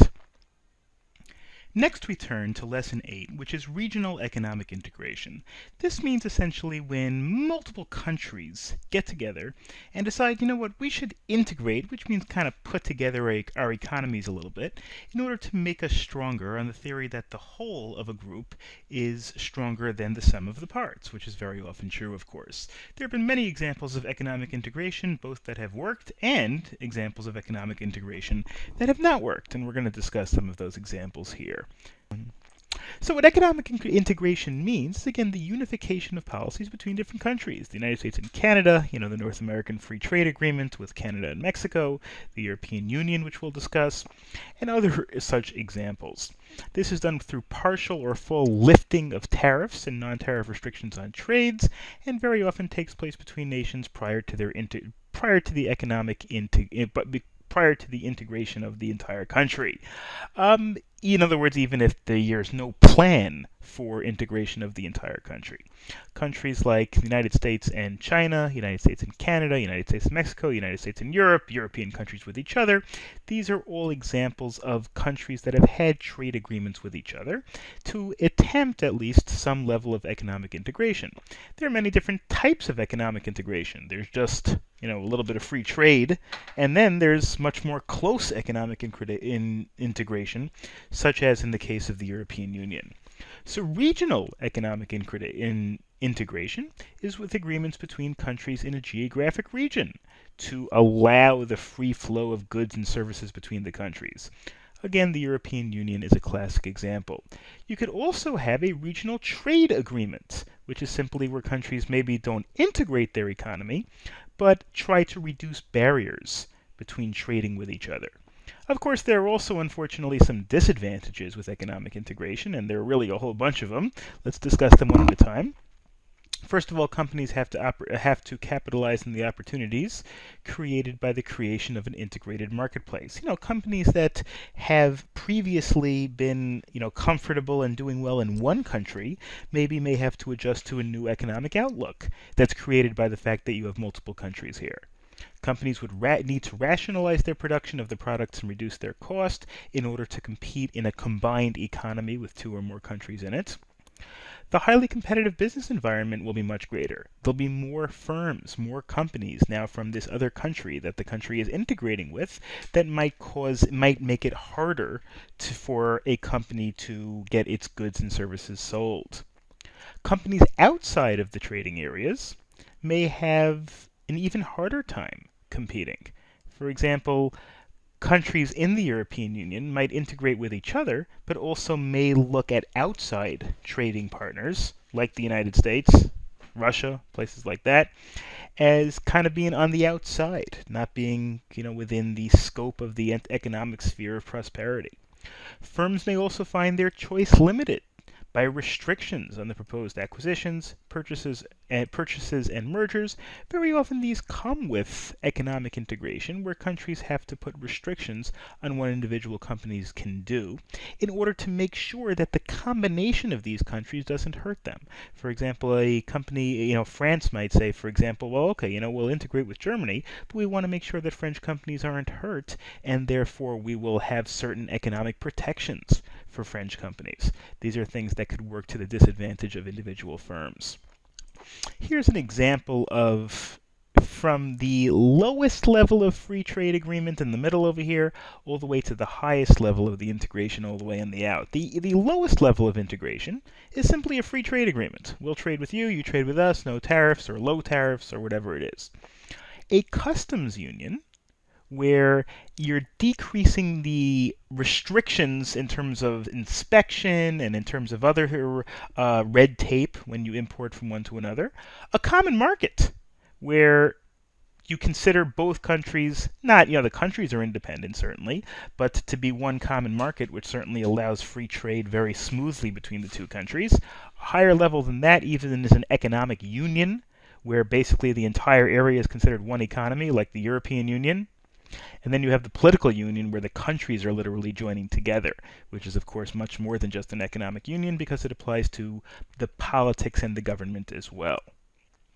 Here are some examples of each of these levels. The lowest, which was the free trade area, simply eliminates barriers to trades of goods and services, but each country maintains the right to establish its own policies towards non-members. The North American Free Trade Agreement, the European Free Trade Agreement, this was, of course, before the European Union. These are examples of free trade agreements, but the countries aren't, specifically giving any kind of guarantees or any kind of merger of their economies. Then you have the common market, which has no barriers to trade between member countries and have common external trade policies. An example over here, Brazil, Argentina, Paraguay, and Uruguay made a South American common market, which not only had free trade between each other, but it also established common policies towards outsiders that would ensure that these outsiders don't, take advantage of any of the countries to the agreement. And it has the free movement of the factors of production. And again, there's no restriction between member nations. Certainly more than a free trade area, but certainly less than a customs union or an economic union. A customs union eliminates trade barriers, and it also adopts a common external trade policy. All the countries get together and say, this is how we are going to deal with foreign countries. OPEC, the Organization for Petroleum Exporting Countries, might be, kind of an example. Then you have the economic union, which has the free flow of products between members, external trade policy, and a common currency, a tax rate, and monetary policy that's all common to the entire area. The European Union, of course, is really the only example that I can think of offhand as far as that's concerned. The highest level we didn't even get to is a political union when two countries merge and come together, like East Germany and West Germany, which is far more even than a that's a political union over here. That's the next slide over here. Sorry about that. This involves a central political apparatus that coordinates all kinds of policies: economic, social, foreign policy. The United States, within itself, not the United States within any other group, but the 50 United States together have a political union. It's essentially one country. It really is one country. Maybe the 4 countries that are in the United Kingdom: England, Scotland, Wales, and North Ireland. That would be an example of a political union, which is more than just an economic union. An example, of course, of a free trade agreement was the Maastricht Treaty, which was a precursor to the European Union. It was signed in 1991 by the European Council, And it committed the EU to adopt a single currency, which they did by 1999, which of course turned out to be the euro. This created the second largest currency zone in the world after the United States, and it's the currency itself, the euro in other words, is used by 17 out of the 27 countries. Some of the countries decided not to use it. Britain, Denmark, Sweden continued to use their own currency, not necessarily the euro. Many of the countries also locked their exchange rates. Currencies can get worth more and worth less, but these countries were forming an economic union, and so they locked the currencies so that their currencies be worth the same amount relative to each other. For example, France and Germany, the franc and the mark would not go up and down against each other because they agreed essentially to one basic economic policy. And the effects of the European Union included, of course, it created a common market for Europe. It's very easy to import and export goods between Germany, France, and Italy and all the other members of the European Union. Countries within the EU, such as France and Italy, are now much more open to foreign competition from each other. And, of course, production can be centralized in the European Union location, where the mix of factor, cost, and skills is optimal. For example, if a French company says, okay, maybe we should go make this in a factory in Greece, it's very easy to do because things can be moved back and forth. The policy is the same. The tax rate is the same. You don't have to worry too much about moving from place to place as you would if they went outside the European Union to produce their goods that way. Production costs and consumer prices should drop, of course, it should cost less to produce a company, for a company that has operations in many of these European Union countries because of the fact that they have one policy. And the creation of the euro has added many benefits. Just one example is Airbus, which is an airplane manufacturer that's competitive with Boeing. I'm not sure if they're as big as Boeing or approximately as big as Boeing, but the fact that they can use essentially the entire Europe as their operations base gives them a little bit of an advantage as opposed to if they had to do operations in France and Germany separately. Another key factor in international business is the foreign exchange market. This is where currencies are swapped with each other. Every country, or most countries, have their own currency.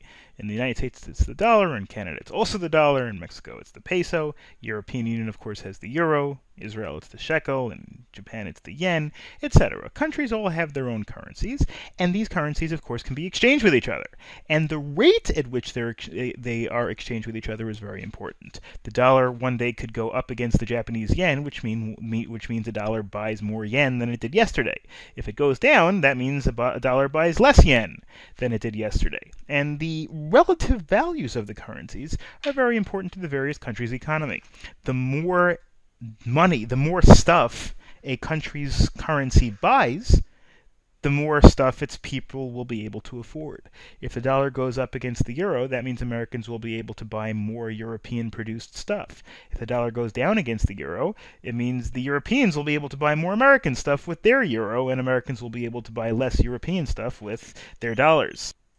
The importance of the foreign exchange unit, of course, is that it's used to convert the currency of one country into the currency of another, and it provides some insurance against foreign exchange risk. The idea is here, you might want to buy some yen, buy some euros, buy some whatever, even if you deal in dollars on the international exchange, to protect yourself, in case the dollar goes down. There could be unpredictable exchanges in exchange rates, and that allows you to, in buying some, using your dollars to buy some euros, gives you a little bit of a safety net in case the euro goes up dramatically and the dollar goes down. The exchange rate means the rate at which one currency is converted in another, which, of course, affects things like your sales, profits, and strategy. Dollar goes up, well, now you can produce more stuff, and you can sell. You as an American manufacturer can buy more products in these other countries. Dollar goes down, you have a little bit of a tougher time. But on the other hand, if the dollar goes down, you have the advantage in that it's easier to export stuff to the European Union, because now your stuff is cheaper, so the Europeans may want to import more stuff to the United States.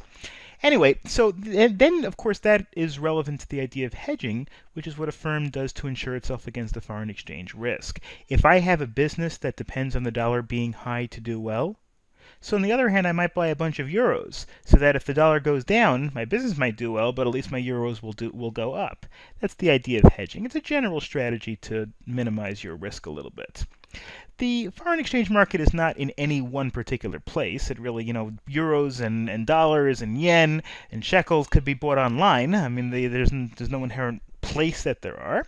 But of course, the trading centers in the world, the most important trading centers, are in major cities like London, New York, of course, Zurich, Tokyo, Singapore, and some other countries as well. The nature of the foreign market is that it's not like the New York Stock Exchange where there's one particular building. The market is everybody who trades currency. And that's a lot of different types of organizations. Global networks of banks, brokers, exchange dealers, connected by electronic communication systems, connected essentially by the internet and online systems. When companies do wish to convert currencies, they simply go through their own banks or go through their own brokers, and they go ahead and purchase whatever number of currencies you want. I mean, listen, if you're at the airport, you can go to the counter at the airport, which you can convert currency. You're probably not going to get a very good rate. Companies wouldn't go to the airport because in the airport they tend to give you a bad rate and rip you off a little bit. But if it's a small amount, I guess it's not that big a deal. But if it's a big amount, you'll want to take advantage of the exchange a lot more so than just one of these airport shops that convert one currency to another. The foreign market is, of course, growing very strongly because there's a lot of cross-border trade and investment going on. Globalization, as we discussed earlier in the course, and countries relying on each other for trade has been going up dramatically in recent years. Companies themselves also have to use the foreign exchange market in many specific examples. The payments they receive for exports. If you're an American manufacturer and you export goods to Japan, well, the Japanese are going to pay you in yen. Well, you now have to take those yen and you have to convert it into dollars in order to pay your workers, in order to pay yourselves. Income they receive from foreign investments. If you have a Swiss bank account, you may get your interest in francs or in euros. Well, now you have to convert that into dollars if you want to spend it in the United States. Income you receive from licensing agreement from foreign firms. You make a deal with a British agency that they're going to license your product, and they pay you in pounds for that. Well, you have to take those pounds again and convert it into dollars.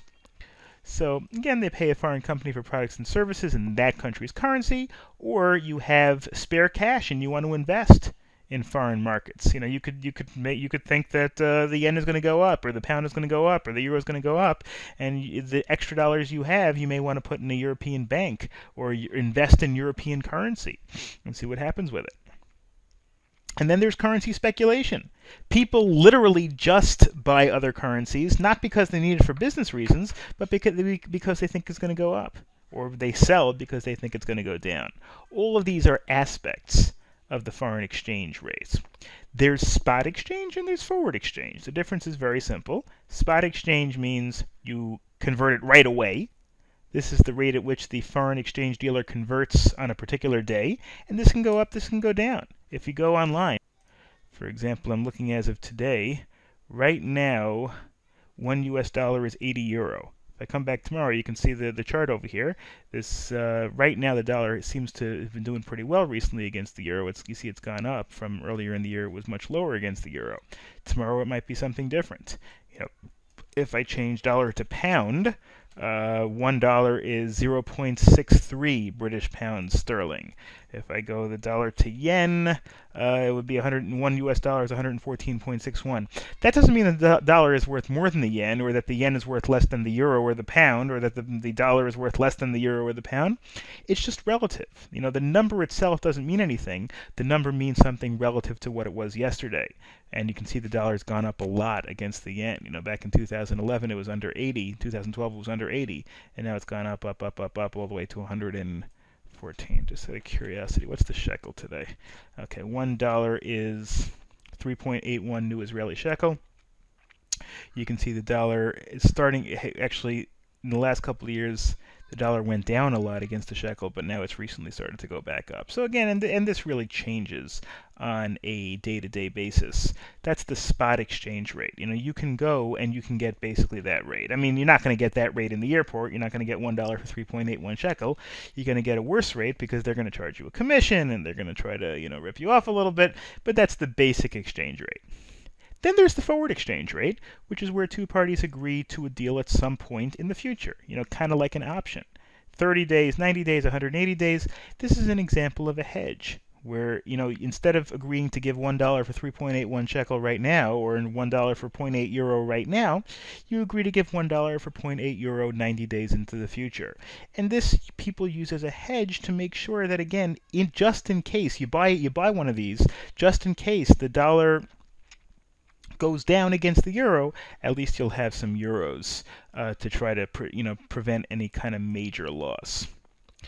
In terms of, now, of course, there are risks in any foreign exchange transaction. There's transaction exposure, which is the extent to which the income from the individual transaction is affected by fluctuations in values. Obligations for purchase or sale of goods. If I commit myself to buy, cars for 10,000 euro each, to buy 25 cars for 10,000 euro each from Germany, well, that's okay. But now imagine if the euro goes up against the dollar, and I'm going to pay for it in 2 months. Now I thought that I was only going to have to pay, let's say, $300,000 for the cars, but instead I'm going to have to pay what amounts to $350,000 for the cars if the dollar has gone down against the euro. In other words, I'm going to have to pay more dollars for the same euro. Services at previously agreed prices. I agreed to give you a service for a certain number of pounds. Well, if the dollar goes down against the pound, then essentially I am getting, in that case, if the dollar goes up against the pound, essentially I'm getting fewer dollars for the service that I provide. Borrowing or lending funds in foreign exchange, same thing. If I have to pay back a certain number of pounds, well, then again, if the dollar goes down, I have to spend more dollars in order to pay back that number of pounds. It's also translation exposure, which is the impact of the currency on the reported financial statements of the company.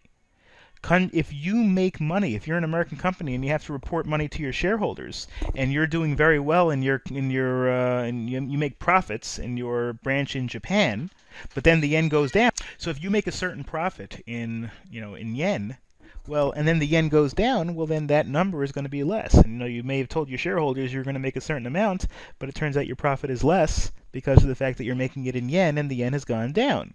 These are the sorts of things that just may change. Of course, it can go the other way too. It can go up, which will help. So it can really it's a double-edged sword in this kind of a scenario. It can do well or it can do badly, but that's why it's a risk, of course.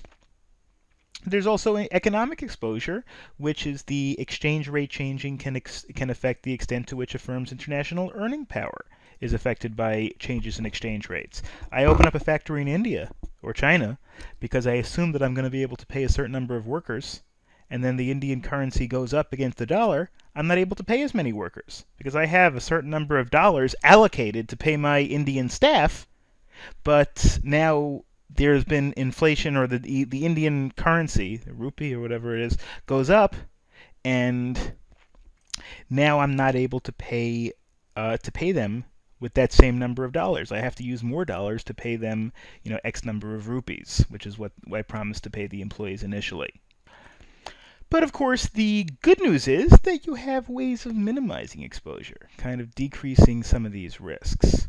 You can buy forward, which means that you can, if you know that you're going to need a certain number of euros on a certain date, well, you can buy the euros as of now, or you can do future exchanges where you're buying the right to get euros at a certain rate 90 days in the future. You can use swaps. In other words, you can trade things which don't require currency to move back and forth. Lead and lag payables and receivables. This is where if you see the currency is going up, you can try to collect things sooner. You can try to delay paying things if the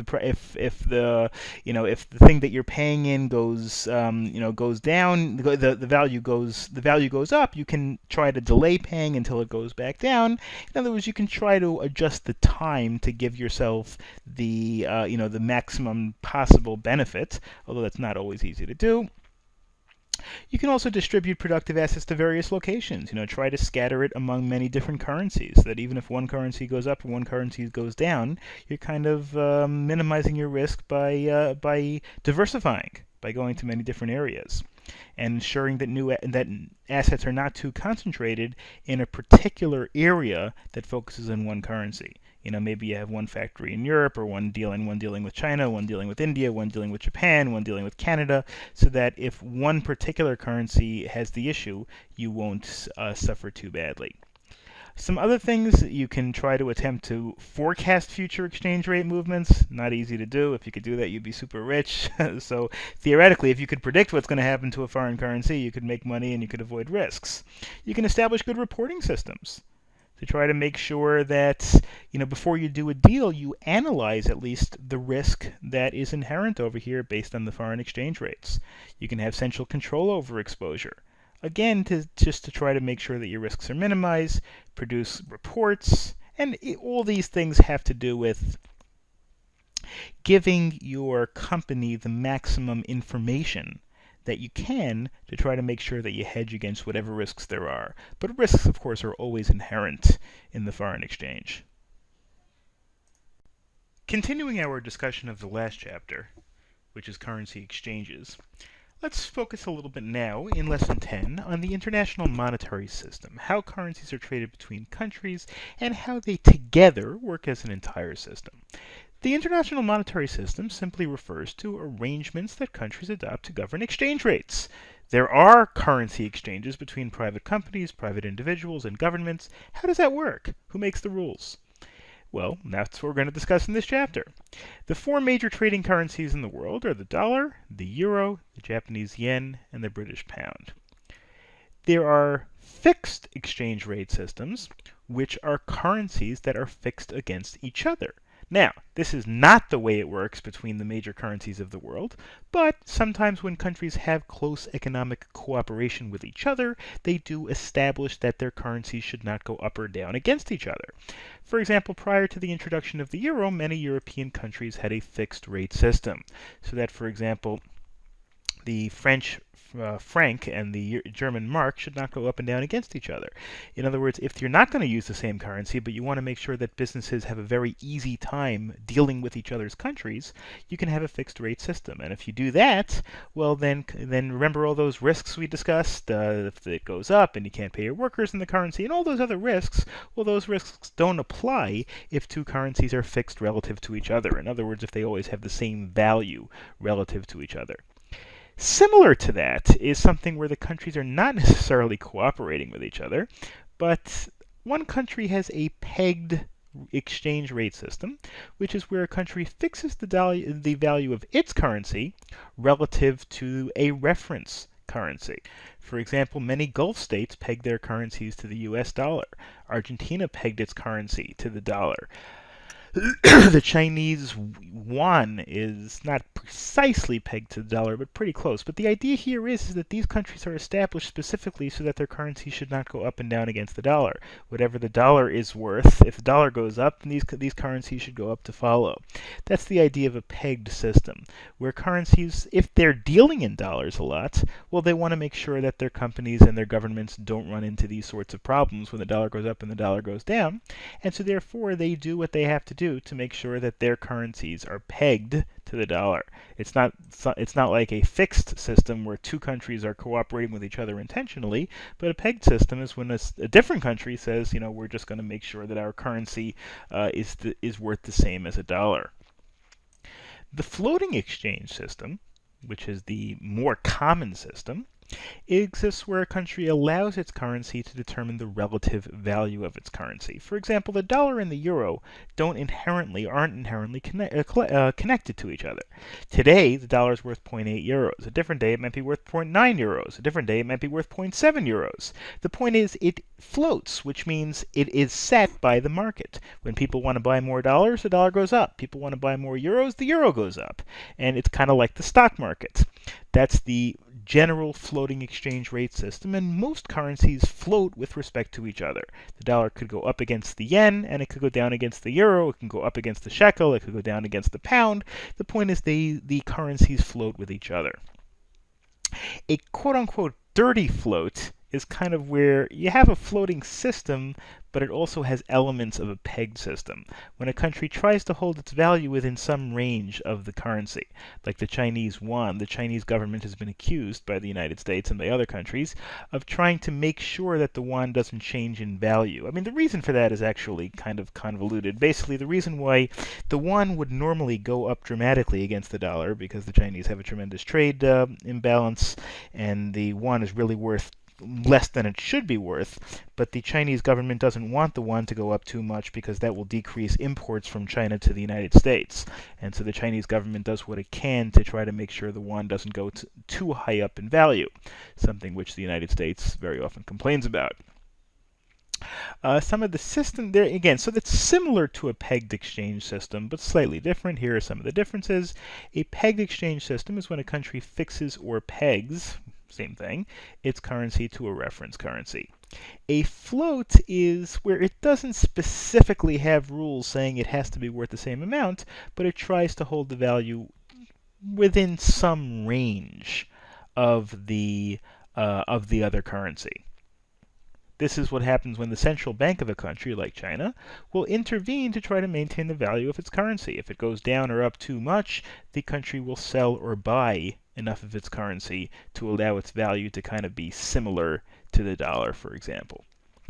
The gold standard is something that used to exist in the United States and used to exist in many countries, but doesn't exist anymore, but it's still important, essentially just for you to know what it is.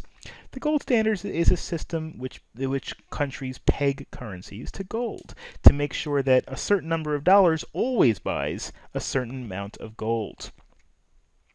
Pegged exchange rate systems exist when a country's fixed its value to a particular reference country, or in this case, to a particular reference commodity, namely the gold standard. And the reason this existed is that gold coins used to be a medium of exchange. You know, in the old days, now you have currency specifically backed by a government, but in the old days, in ancient times, people used gold, little nuggets of gold as currency. They had no, value based on some central bank of a country like we have today, but they had inherent value. They were inherently worth something because the gold they were made out of was worth something. And so payments were actually made in gold or silver or whatever precious metal. That's where coins originally came from. Now later this was changed so that people aren't actually paying for things with gold, using paper. Instead use paper money or coins. But these things, when this was first done, the idea was that the paper should be instead of gold. So the gold should always reflect. The paper money, the dollar, should always reflect a certain amount of gold. And until the 1880s, countries including Germany, Great Britain, United States, etc., followed the gold standard, where $1 was 23.22 grains of gold. In other words, we had to have enough gold to back up every dollar that was printed.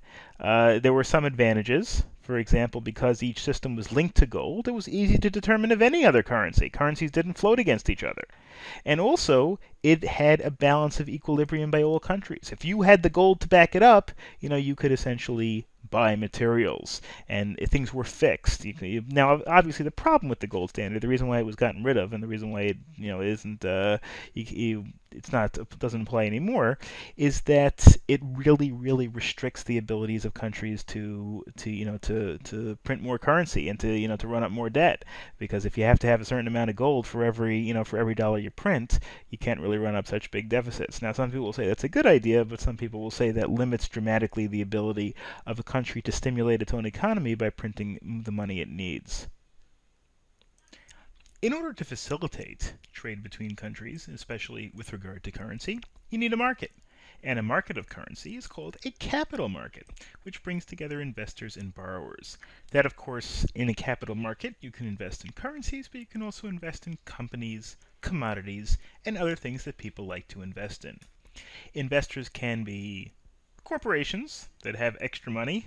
They could be individuals, financial institutions, people that want to invest money. And on the other side of the capital market, you have a borrower, somebody who wants the money. And that could be individuals, companies, and governments again. Essentially, a capital market tries to bring together somebody who wants to lend money or give money, buy something, buy a share of a company, buy a share of a currency, buy a commodity, and you have somebody who wants to sell those things. Somebody who wants to get money, somebody who wants to borrow money, something to that effect. And the market makers, in other words, the one who actually sets up the market and runs the market, are the financial service companies. You have that service borrowers directly, those are investment banks, or indirectly, which are commercial banks that give loans to companies.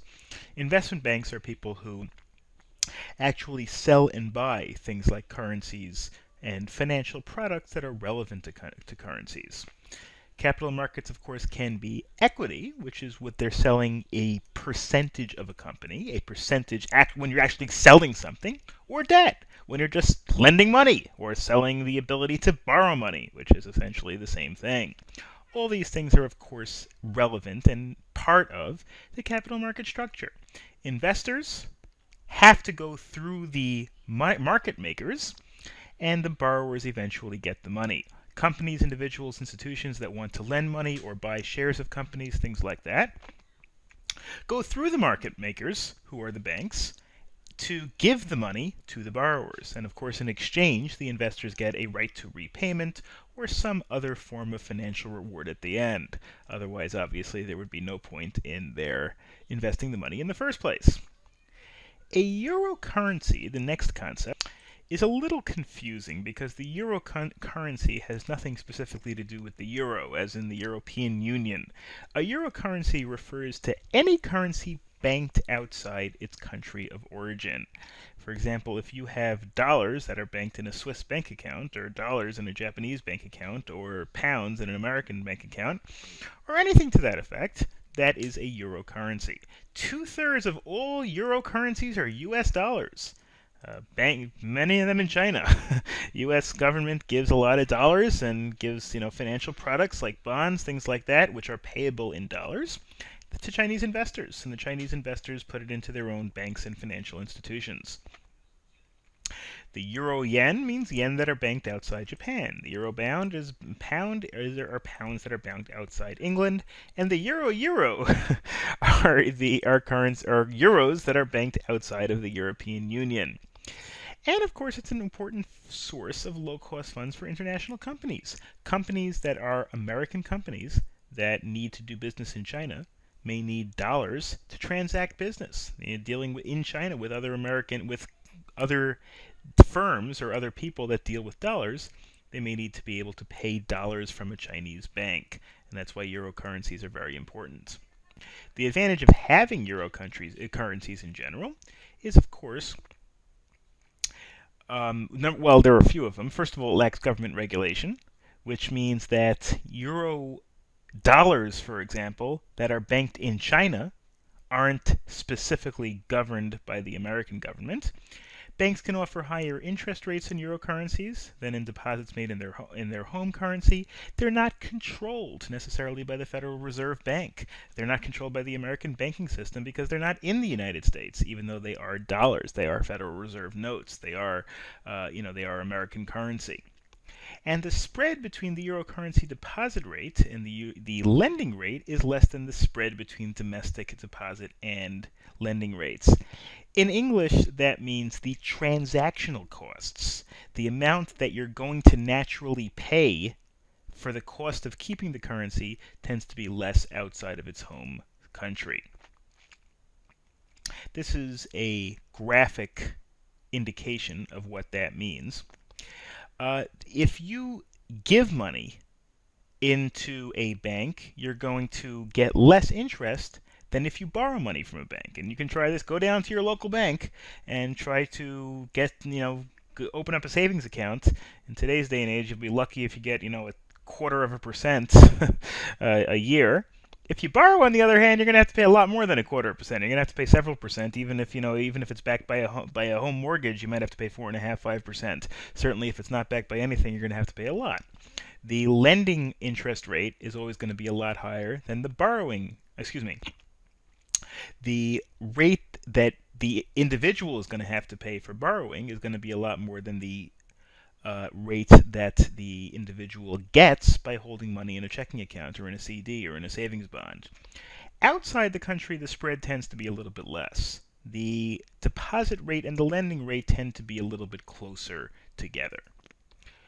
Some disadvantages of the euro currency market, of trading dollars in China or trading dollars in England, or anything to that effect, include, first of all, it's unregulated. If the Chinese bank that holds dollars goes under, well, it's not protected, for example, by the FDIC, by the Federal Deposit Insurance Corporation. When depositors use a regulated banking system, they know that there's a low probability of banking failure. But when you're using an unregulated market, like euro currencies, like Chinese banks holding dollars or American banks holding pounds, they're not as regulated by the governments that establish those currencies, and therefore they're not as safe. They're also exposed to foreign exchange risk.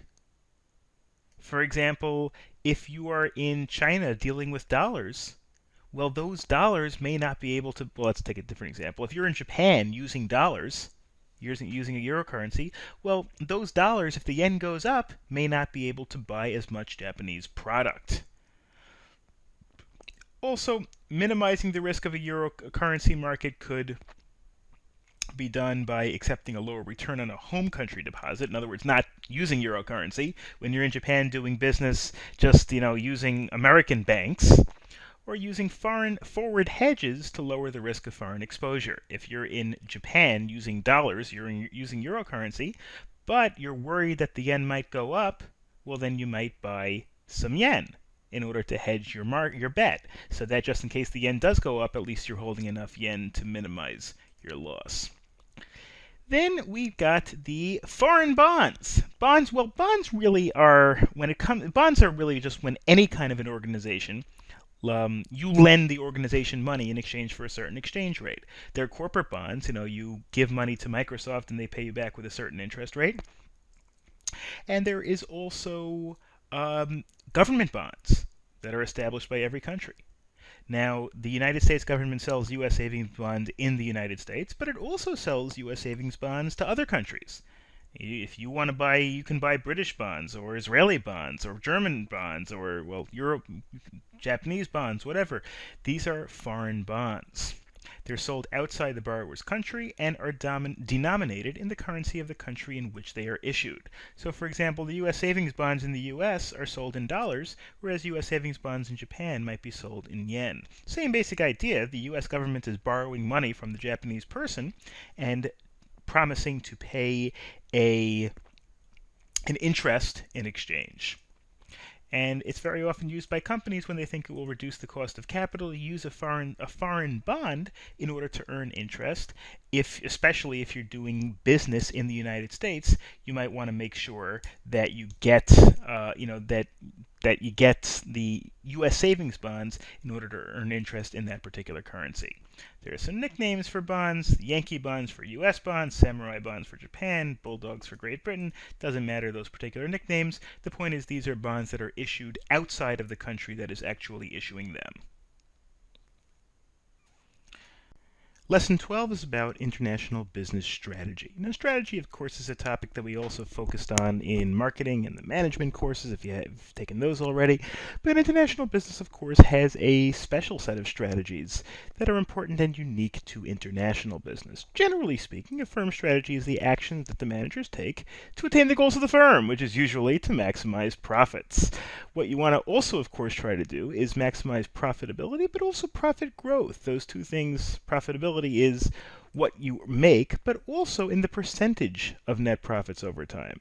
You want to increase the number of dollars you make, but also have a higher percentage of growth. If you make $100,000 one year and you make $110,000 the next year, you've had a 10% profit growth in addition to the $10,000 that you've actually gained. That's your profitability. The value of the firm will increase when profitability and profit growth from year to year are high. When profit growth kind of stagnates, at least you're making a profit. When profit growth falls, well, then you're making less of a profit, and when you have no profit, well, then you have no profit. There are various ways to define each one. You can add value to the firm's products or services to try to increase both profitability and profit growth. You can lower costs, you can sell more, sell in markets, and you can expand internationally. Profitability, which is the raw profit you make, can be increased by reducing your costs and by adding value, raising your prices. If you can get people to buy them, certainly has the effect of increasing your profitability. Profit growth, in other words, you're increasing the amount of profit that you make on a year-to-year basis, could be done by entering new markets or by selling more in your existing markets. Then, of course, really essential to any profitability or increasing profitability is you're creating value.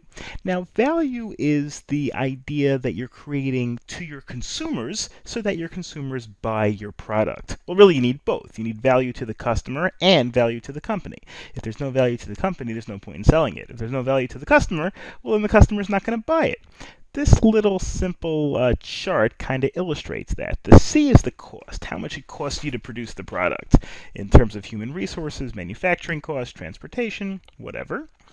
Your P minus C is your profit per unit sold. P is the price minus the cost. So this little area over here, this brown area, is your profit. You make it for $300, you sell it for $500. So your P minus C is 200. Now, the V minus P over here, the tan one, that's the value to the average consumer. What does the consumer value it at? Now, if you have a profit, but the value of the consumer is lower than your price, well, the consumer's not going to buy it. If the value to the consumer is equal to the price, the customer is also not going to buy it, because then the customer is breaking even. The customer will buy something if it's worth more than the money.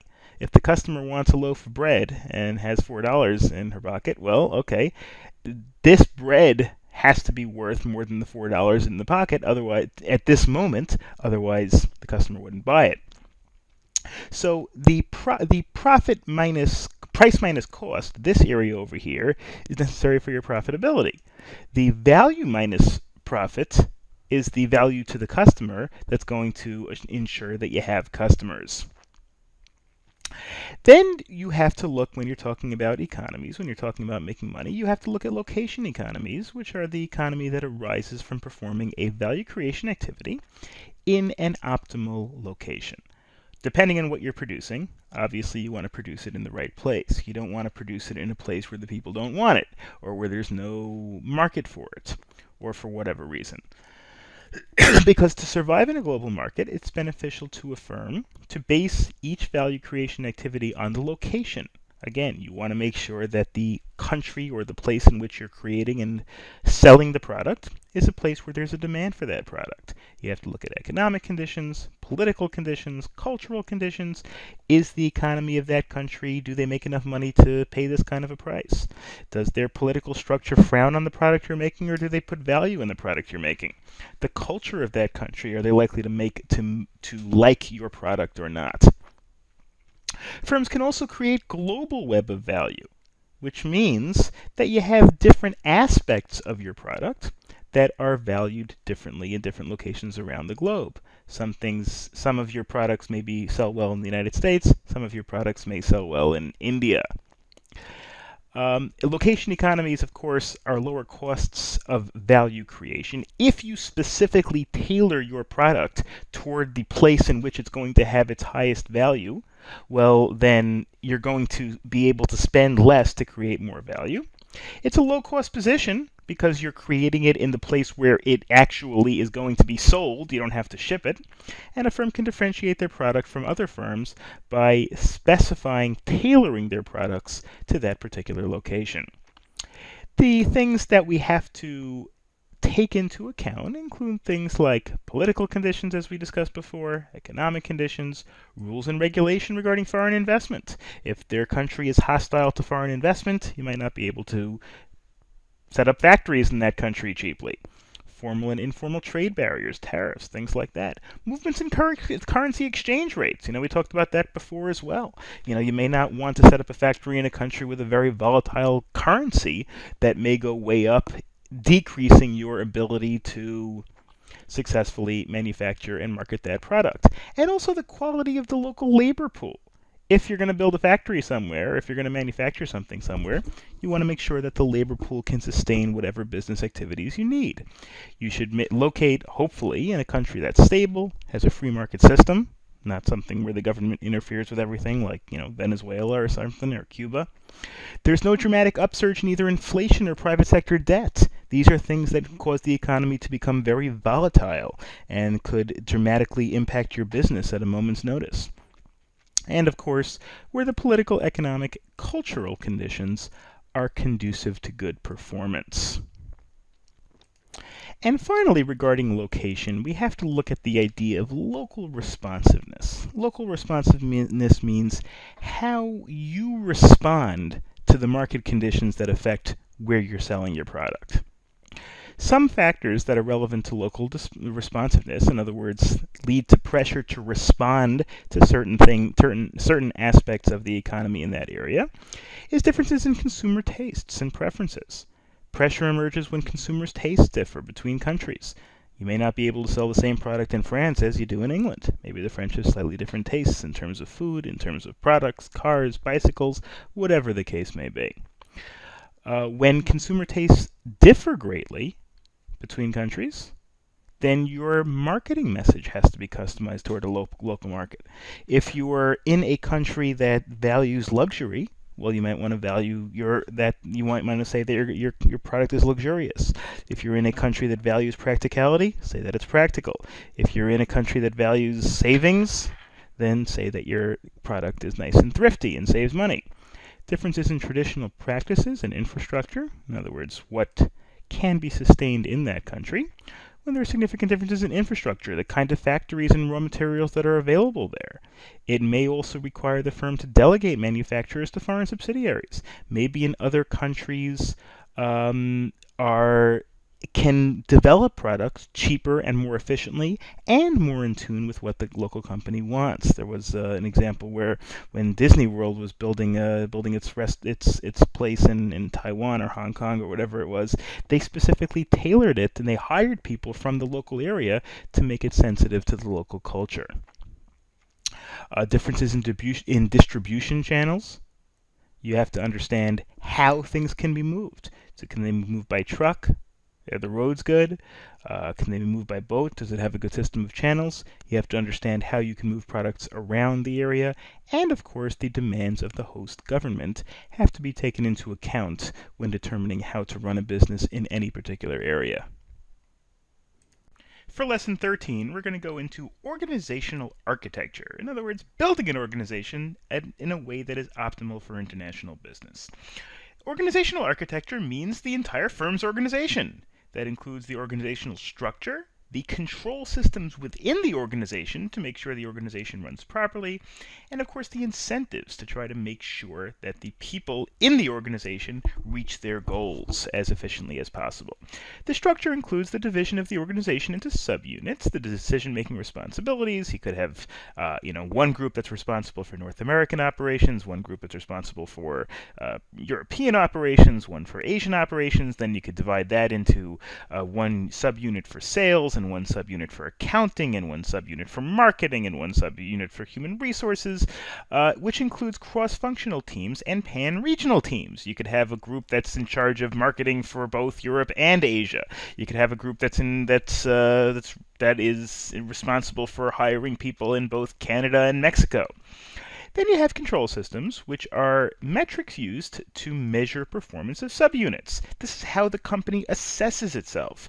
Something that's very important in academia, in schools, is assessment. Well, the same thing is true for companies. You want to try to assess your organization. How well is your sales teams doing? How well is your human resources teams doing? How do you assess these things? How do you measure them? What kind of statistics do you look for? These are the metrics, and they are also used to make judgments about how well managers are running those subunits. And of course, incentives are what you give your people, other than the fact they want the company to do well because they want to keep the company to stay in business, to keep their jobs. What additional incentives do you give them? Additional incentives such as raises, bonuses, commissions, things like that. It also includes the organization's processes, which means how the decision is made in an organization, How does an organization decide what to do? Does the CEO run everything? Does something go to the CFO? Does it go to the COO? Does it go to vice presidents, lower managers, middle managers? Who makes decisions? That's a process of an organization. And how work is performed within the organization. What are the processes in terms of who tells whom to do what and when? These are, of course, just included in the firm's architecture. There's organizational culture, which are values among the employees. Hopefully, if you have a really good organizational structure and you've done a good job building it, the norm will be to try to work hard and try to make the company money and try to be as efficient as possible.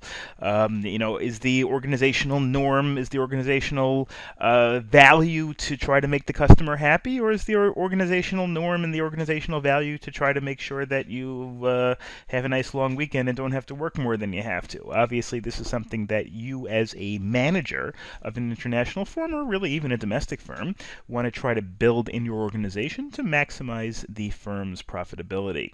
The people are the employees, the human resources, and also the strategy used to compensate, retain, and recruit new people to work for your organization, and the types of people that you get in terms of their skills, values, and generally how they view the company, how they view the world, how they view the business. This is all part of the organizational architecture. This is a little, just a little diagram over here, pretty simple. The people really control everything in terms of the structure of the organization, how it's run. The incentives that control how people are given incentives to perform better and who controls them, the culture of the organization, the processes of the organization, they're all run by the people, but they are all critically important to the success of an organization. Okay, and involved in the organizational structure is the structure necessary to expand, because expansion is something that every company that either aspires to be an international business or already is an international business needs to do. If you don't expand, then you're just going to stay the size that you always were. You're not going to expand in terms of profits. You're not going to expand in terms of customers. Expanding a customer base is always a goal of every business. You don't want to stay stagnant and never have an opportunity to grow. When firms expand internationally, they often group their international activities into an international division. If you have an American division of something and then you start selling goods in Japan or in Europe, well, then you might want to open a component of the company to try to run those specific international organizations. Interestingly enough, according to a Harvard study, 60% of all firms that have expanded have initially adopted the international division structure. In other words, rather than just running the European division and the European sales out of the same people and the same offices and the same paradigms and the same strategies as you have always used for your American organization, you also try to instead of doing that from your home organization, you hire new people. You hire a new division specifically to run your European affairs, to run your Asian affairs, whatever the case may be. Firms with a functional structure at home often replicate this in the foreign market. If you have a good structure that's working at home, you have a good series of human resources and series of divisions, well, you try to replicate it. Try to build the same kind of structure that works in the same way, but with people who are experts at selling these goods in Europe or experts in selling these goods in Asia, rather than trying to reinvent the wheel. Just try to take what you have at home and try to replicate it with different people that are specifically tailored towards that new market. Over time, manufacturing can also shift to foreign markets. If you manufacture your things in the US and then you realize it's going to be cheaper to do it in China, or you're going to have more favorable government conditions in some other countries, you may, not necessarily, but you may decide to increase some manufacturing in foreign areas. Also, you may manufacture in those areas in order to be able to sell there without having to ship. If General Motors, for example, wants to sell cars in China, well, one option is to keep making them in Detroit and putting them on boats, or first on trucks, and then take them to California and put them on boats and send them all the way to China. Another possibility is to open up a manufacturing plant in China to make General Motors cars. Control systems and incentives, of course, another one of the things that we discussed before, is important relationship. The relationship between those two, of course, is an important component of the business, because incentives should be closely tied to performance metrics. So, for example, the incentive of a manager in charge of a national operating subsidiary can be linked to the performance of that company. So, for example, a control system tries to ensure that your Kentucky factory puts out 100,000 units a month. And so then you also might say, well, if your Kentucky factory puts out 100,000 units a month, then the manager who is in charge of that Kentucky factory gets a 10% bonus to her salary. That would just be an example of an incentive that's tied to a control system. You're giving the person who's running a particular aspect of your company a stronger incentive to perform well. Then you have changes in organization. Organizations cannot stay stagnant. Organizations do have to change with the times. They could be good changes or they could be remedial changes. In other words, you could change just because you want to expand and get bigger and you bring in new personnel who are expert at that, or they could be because things are going badly in a particular area and certain people or certain structures have to be replaced. So a change needs to there are many different possibilities. These are just examples of what may precipitate the need for changes in an organization. One would be to unfreeze the organization through shock therapy. Now, this is obviously not literal, literally shock your employees, in most cases anyway. It's just if a company is not doing well or a company is not growing for whatever reason, you may need to take bold actions. Closing a plant, structural reorganizations, firing and hiring the president or the CEO of the company, and a new CEO of the company. That may be necessary to kind of change the firm culture if things are stagnant or things are not going well. You can move the organization to a new state, or a new country, I suppose, through a change in architecture. This doesn't mean physical architecture, this means architecture of the firm itself. You move it to, and again, new state doesn't literally mean in Pennsylvania to Ohio. It means a new circumstance, a new just to change the way you do business. It requires a change in organizational structure and a new strategic posture. Maybe until now your goal was to sell things through stores, to sell your products through stores, and now you're going to change that and stop marketing to stores and instead marketing everything through your website. Or you can refreeze the organization in its new state, really is the third step over here, to try to make sure that whatever new structure you put in, new organization, new paradigm in terms of marketing, you make sure that that will be the culture from now on. And finally, we end this chapter with a discussion of the reason to centralize your decision-making structure. Decision-making structure are the people who make the major decisions for the company. People, of course, like the CEO, the president, the top-level decision makers. Then you go further down and you get lower-level decision makers. Some of the reasons are it helps avoid duplication of activities. If you have many different people in every branch making their own decisions, well, they could duplicate. They could infringe on each other's markets. They could, two different branches might have a website that's marketing to the same people, and they're competing with each other. Certainly, you don't want to compete with yourself. You don't want to have different branches or different franchises competing with each other of your business. But if you have one centralized management mechanism that makes the decisions together, in a holistic way when looking at the entire company, you can avoid that. You can facilitate coordination between divisions and subsidiaries. Your factory in Kentucky has to be on the same page as your human resources department in California. You want to make sure, again, not to contradict each other, not to do things that will drag each other down. By concentrating power in one individual or a small team, you can give top-level managers the ability to give needed organizational changes. In other words, you give people power to actually carry out their vision. And, of course, you can ensure that your decisions are consistent with the overall objectives of the organization. If you have too many people managing, it just doesn't work. As they say, too many cooks spoil the broth. That's the old expression. So that's, again, a good reason for centralized decision-making. And our final chapter of this course goes into strategy and structure, and more specifically discusses with ways in which you can expand, ways in which you can get other companies or other people to become centralized within your organization. So, general principles: in order for a firm to succeed, the strategy has to be consistent with the environment in which the firm operates. You want to be able to have realistic projections and realistic goals, and the sort of thing that gives you the ability to operate in a way that makes sense. The structure has to be internally consistent. You don't want to have contradictions within your own organization, of course. The firm's organizational architecture must be consistent in strategy. Firms need to reflect changes in their environment. And, of course, the strategy has to be consistent with competitive conditions prevalent in the marketplace. All these things, what this really means is that all of these things have to be taken into account. You want to make sure that your goals, or if you have intense competition in a particular industry, it might not be realistic to assume that you can take over 10% of the industry overnight. If the competition is very weak, maybe it is more realistic. These are all things that have to be taken into account. Ways in which you can expand include really all the things we're going to discuss between now and the end of the chapter. First is a joint venture.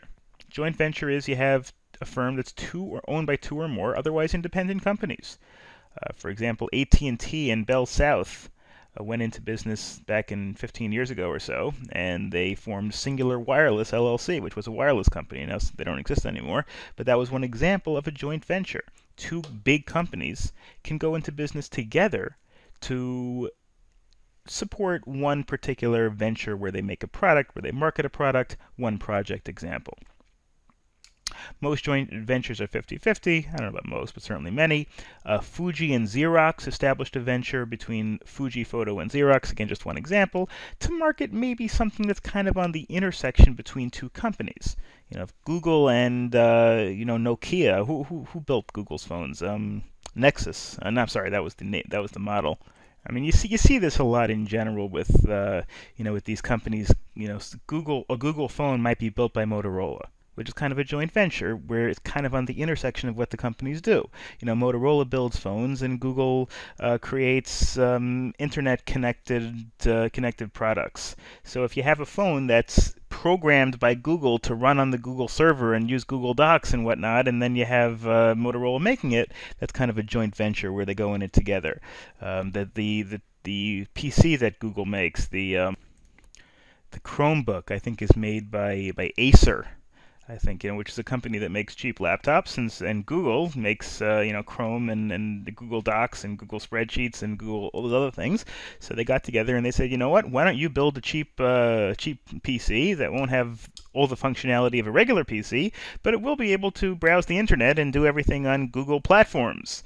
And so they got together and they created a little joint venture and created the Chromebook. And you can buy a Chromebook. And again, it's cheap. It doesn't do as much as a regular laptop, but it is a lot cheaper. Of course, in a joint venture, there are certain things you got to watch out for, and you have to protect proprietary information. If Google's going into business with Acer, it has to make sure that whatever intellectual property it has, whatever backrooming program it has that it owns the intellectual property to, is not given up. Proprietary information includes trade secrets, formulas, design, patterns, practice, process, instruments, which is not generally known. Processes that can be patented. You can get a patent on a particular process. It could also be trade secrets, things that a company makes or that a company develops, a company designs, and other people don't know the secret, like the Coca-Cola secret formula. If Coca-Cola went into business with McDonald's or something to market Coca-Cola products in McDonald's stores, well, they'd have to probably make sure that their process by which they make the drink was not shared. It's the sort of thing that businesses going into joint ventures have to make sure that they protect their own intellectual property. There are strategies to protect this proprietary information. One of them is to hold majority ownership in the venture so that you have greater control over technology. That's not always possible. Otherwise, you can wall off from the partner the technology.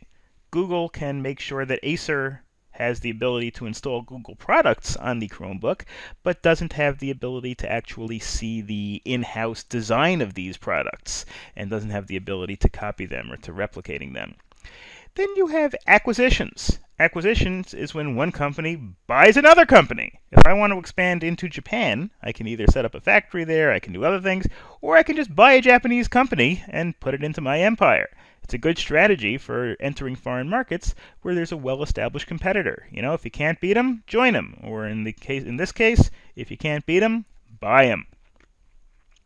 Acquisitions can succeed because they get interacted in. Law firms do that. For example, you might have a big New York law firm that wants to have an office in Memphis, Tennessee. So rather than going out and sending a few people down to Memphis to open up a law firm, they just buy a law firm in Memphis, buy a smaller firm that they can afford to buy, and now all of a sudden, instantly, they've got an office in Memphis. Now, acquisitions can fail because there could be a culture clash. The American hierarchy might not understand how to run this Japanese company that they've just bought. The acquiring firm can overpay, can pay too much to try to get into the market, and then realize that they paid too much and it's not worth it. It's not giving them returns on their investment. Attempting to realize synergies can cause problems. Synergies means the companies now have to work together. Okay, I make tablets, and I bought a Japanese company that makes tablets. But do we make the same kind of tablets? Do we run our organizations in the same way? Do we have the same goals? Do we have the same way of looking at things? If we don't, then trying to convert the company that I acquired to our way of doing things might not be so easy. There could be inadequate pre-acquisition screening. Maybe the company is doing badly financially, or maybe they have liabilities, or maybe they have bad personnel. And we didn't do our due diligence, we didn't do enough of an investigation, we bought the company anyway. That could be a problem. To avoid acquisition failure, what you want to do is you want to carefully screen the company you're going to acquire, and also you want to implement an integration plan. A comprehensive and well thought out plan to kind of merge the cultures of the two companies. Other ways, if you don't want to actually buy the company, you don't want to go into a joint venture, other ways to expand into foreign markets include licensing and franchising. We discussed this earlier in the course, but we'll do it again here. The licensor, Apple or whatever it is, grants the rights to its intangible property, namely the process of how the iPhone is built and used, in exchange for royalties. Used to be, for a while, AT&T was the only firm that could market the iPhone. That might have been a joint venture, I don't remember offhand, or it might have been a licensing where AT&T had the ability to, it was the only one that had the license to supply iPhones with their service on it. Doesn't apply anymore, but that was for the first couple of years. License is held for a specific time period. You can you can license a patent, the right to somebody else to use this patent, to use the product that is patented, inventions, formulas, designs, copyrights, trademarks, which are all things that are developed by a company and then licensed out to another company. Then you've got franchising, which is a kind of license. It's probably more integrated. Franchising is where the main company gives a right of a sub-company to operate under its name and to use its formulas. For example, CVS, we all know, is a nationwide drugstore chain. So if I'm CVS, if I want to open up a CVS store, I go to CVS. Or first I'd probably have to find the location, find the business plan, find the money to get started. I'd go to CVS and I'd say, okay, can I open up a CVS? And they would say, okay, what are your plans? And I'd show them my plans, and they'd look to see whether my plans make sense. Do I have the money? Do I have the personnel? Do I have the space? And they'd also look to see maybe, are there any other CVSs that are too close? You don't want CVSs competing with each other too much. That wouldn't be good for the company. And so they say, okay, we'll give you a franchise agreement. And the franchise agreement, I pay a yearly fee, whatever that fee may be, $100,000, whatever the case may be. And in exchange, I get the benefits of CVS. CVS tells me how to operate. They give me tips and secrets that they use. And I'm also, of course, part of their advertising mechanism. When they advertise CVS on TV, people come to my CVS because I'm the local branch of it. So the franchisor insists that the franchisee abide by rules. CVS might tell me, you're not allowed to sell cigarettes, or I think that's a new CVS rule. Or they say you have to carry our brand of aspirin, or they say you have to carry, certain drugs, whatever. You have to not carry certain things. You have to display certain things. You have to display candy around Halloween time, whatever. The point is, they might have rules about how I operate. It usually involves a longer-term commitment. It might be a 5-year deal or a 10-year deal, and it's also used a lot in food service industries, restaurants. Rather than opening up your own burger shop, you can go to Wendy's, or you can go to Chick-fil-A or whatever, and get a licensing agreement. Then they give you the formulas, they give you the recipes, they give you their advertising, they let you use their logos, they let you use their models, they let you use whatever, and in exchange you pay a franchising fee, but you also agree to be governed by their rules. If they say you have to have at least 4 custodians in the building, and then you have to follow those rules. And of course, for licensing can help for international expansion because the firm doesn't have to bear the development costs or risks. Franchising or licensing, it's the individual business owner that has to deal with it. It's the individual business owner that's going to put in the investment. The firms can pursue a foreign market without committing a significant amount of resources, again, because it's the firm in the other country, it's the person in the other country, the business owner, that's really taking the risk. The firm can avoid barriers to investment. You're not really investing in another company. You don't have to worry about the other companies' importation laws because it's all being done in that country. And you can capitalize in market opportunities without developing it yourself. You don't have to go in and develop the infrastructure. Somebody else will do that for you. Your licensee will do that for you. And that brings us to the end of Lesson 14, and that brings us to the end of our crash course for international business. Please contact us if you have any questions. Thank you very much for watching. Good luck on the final exam, and good luck in general.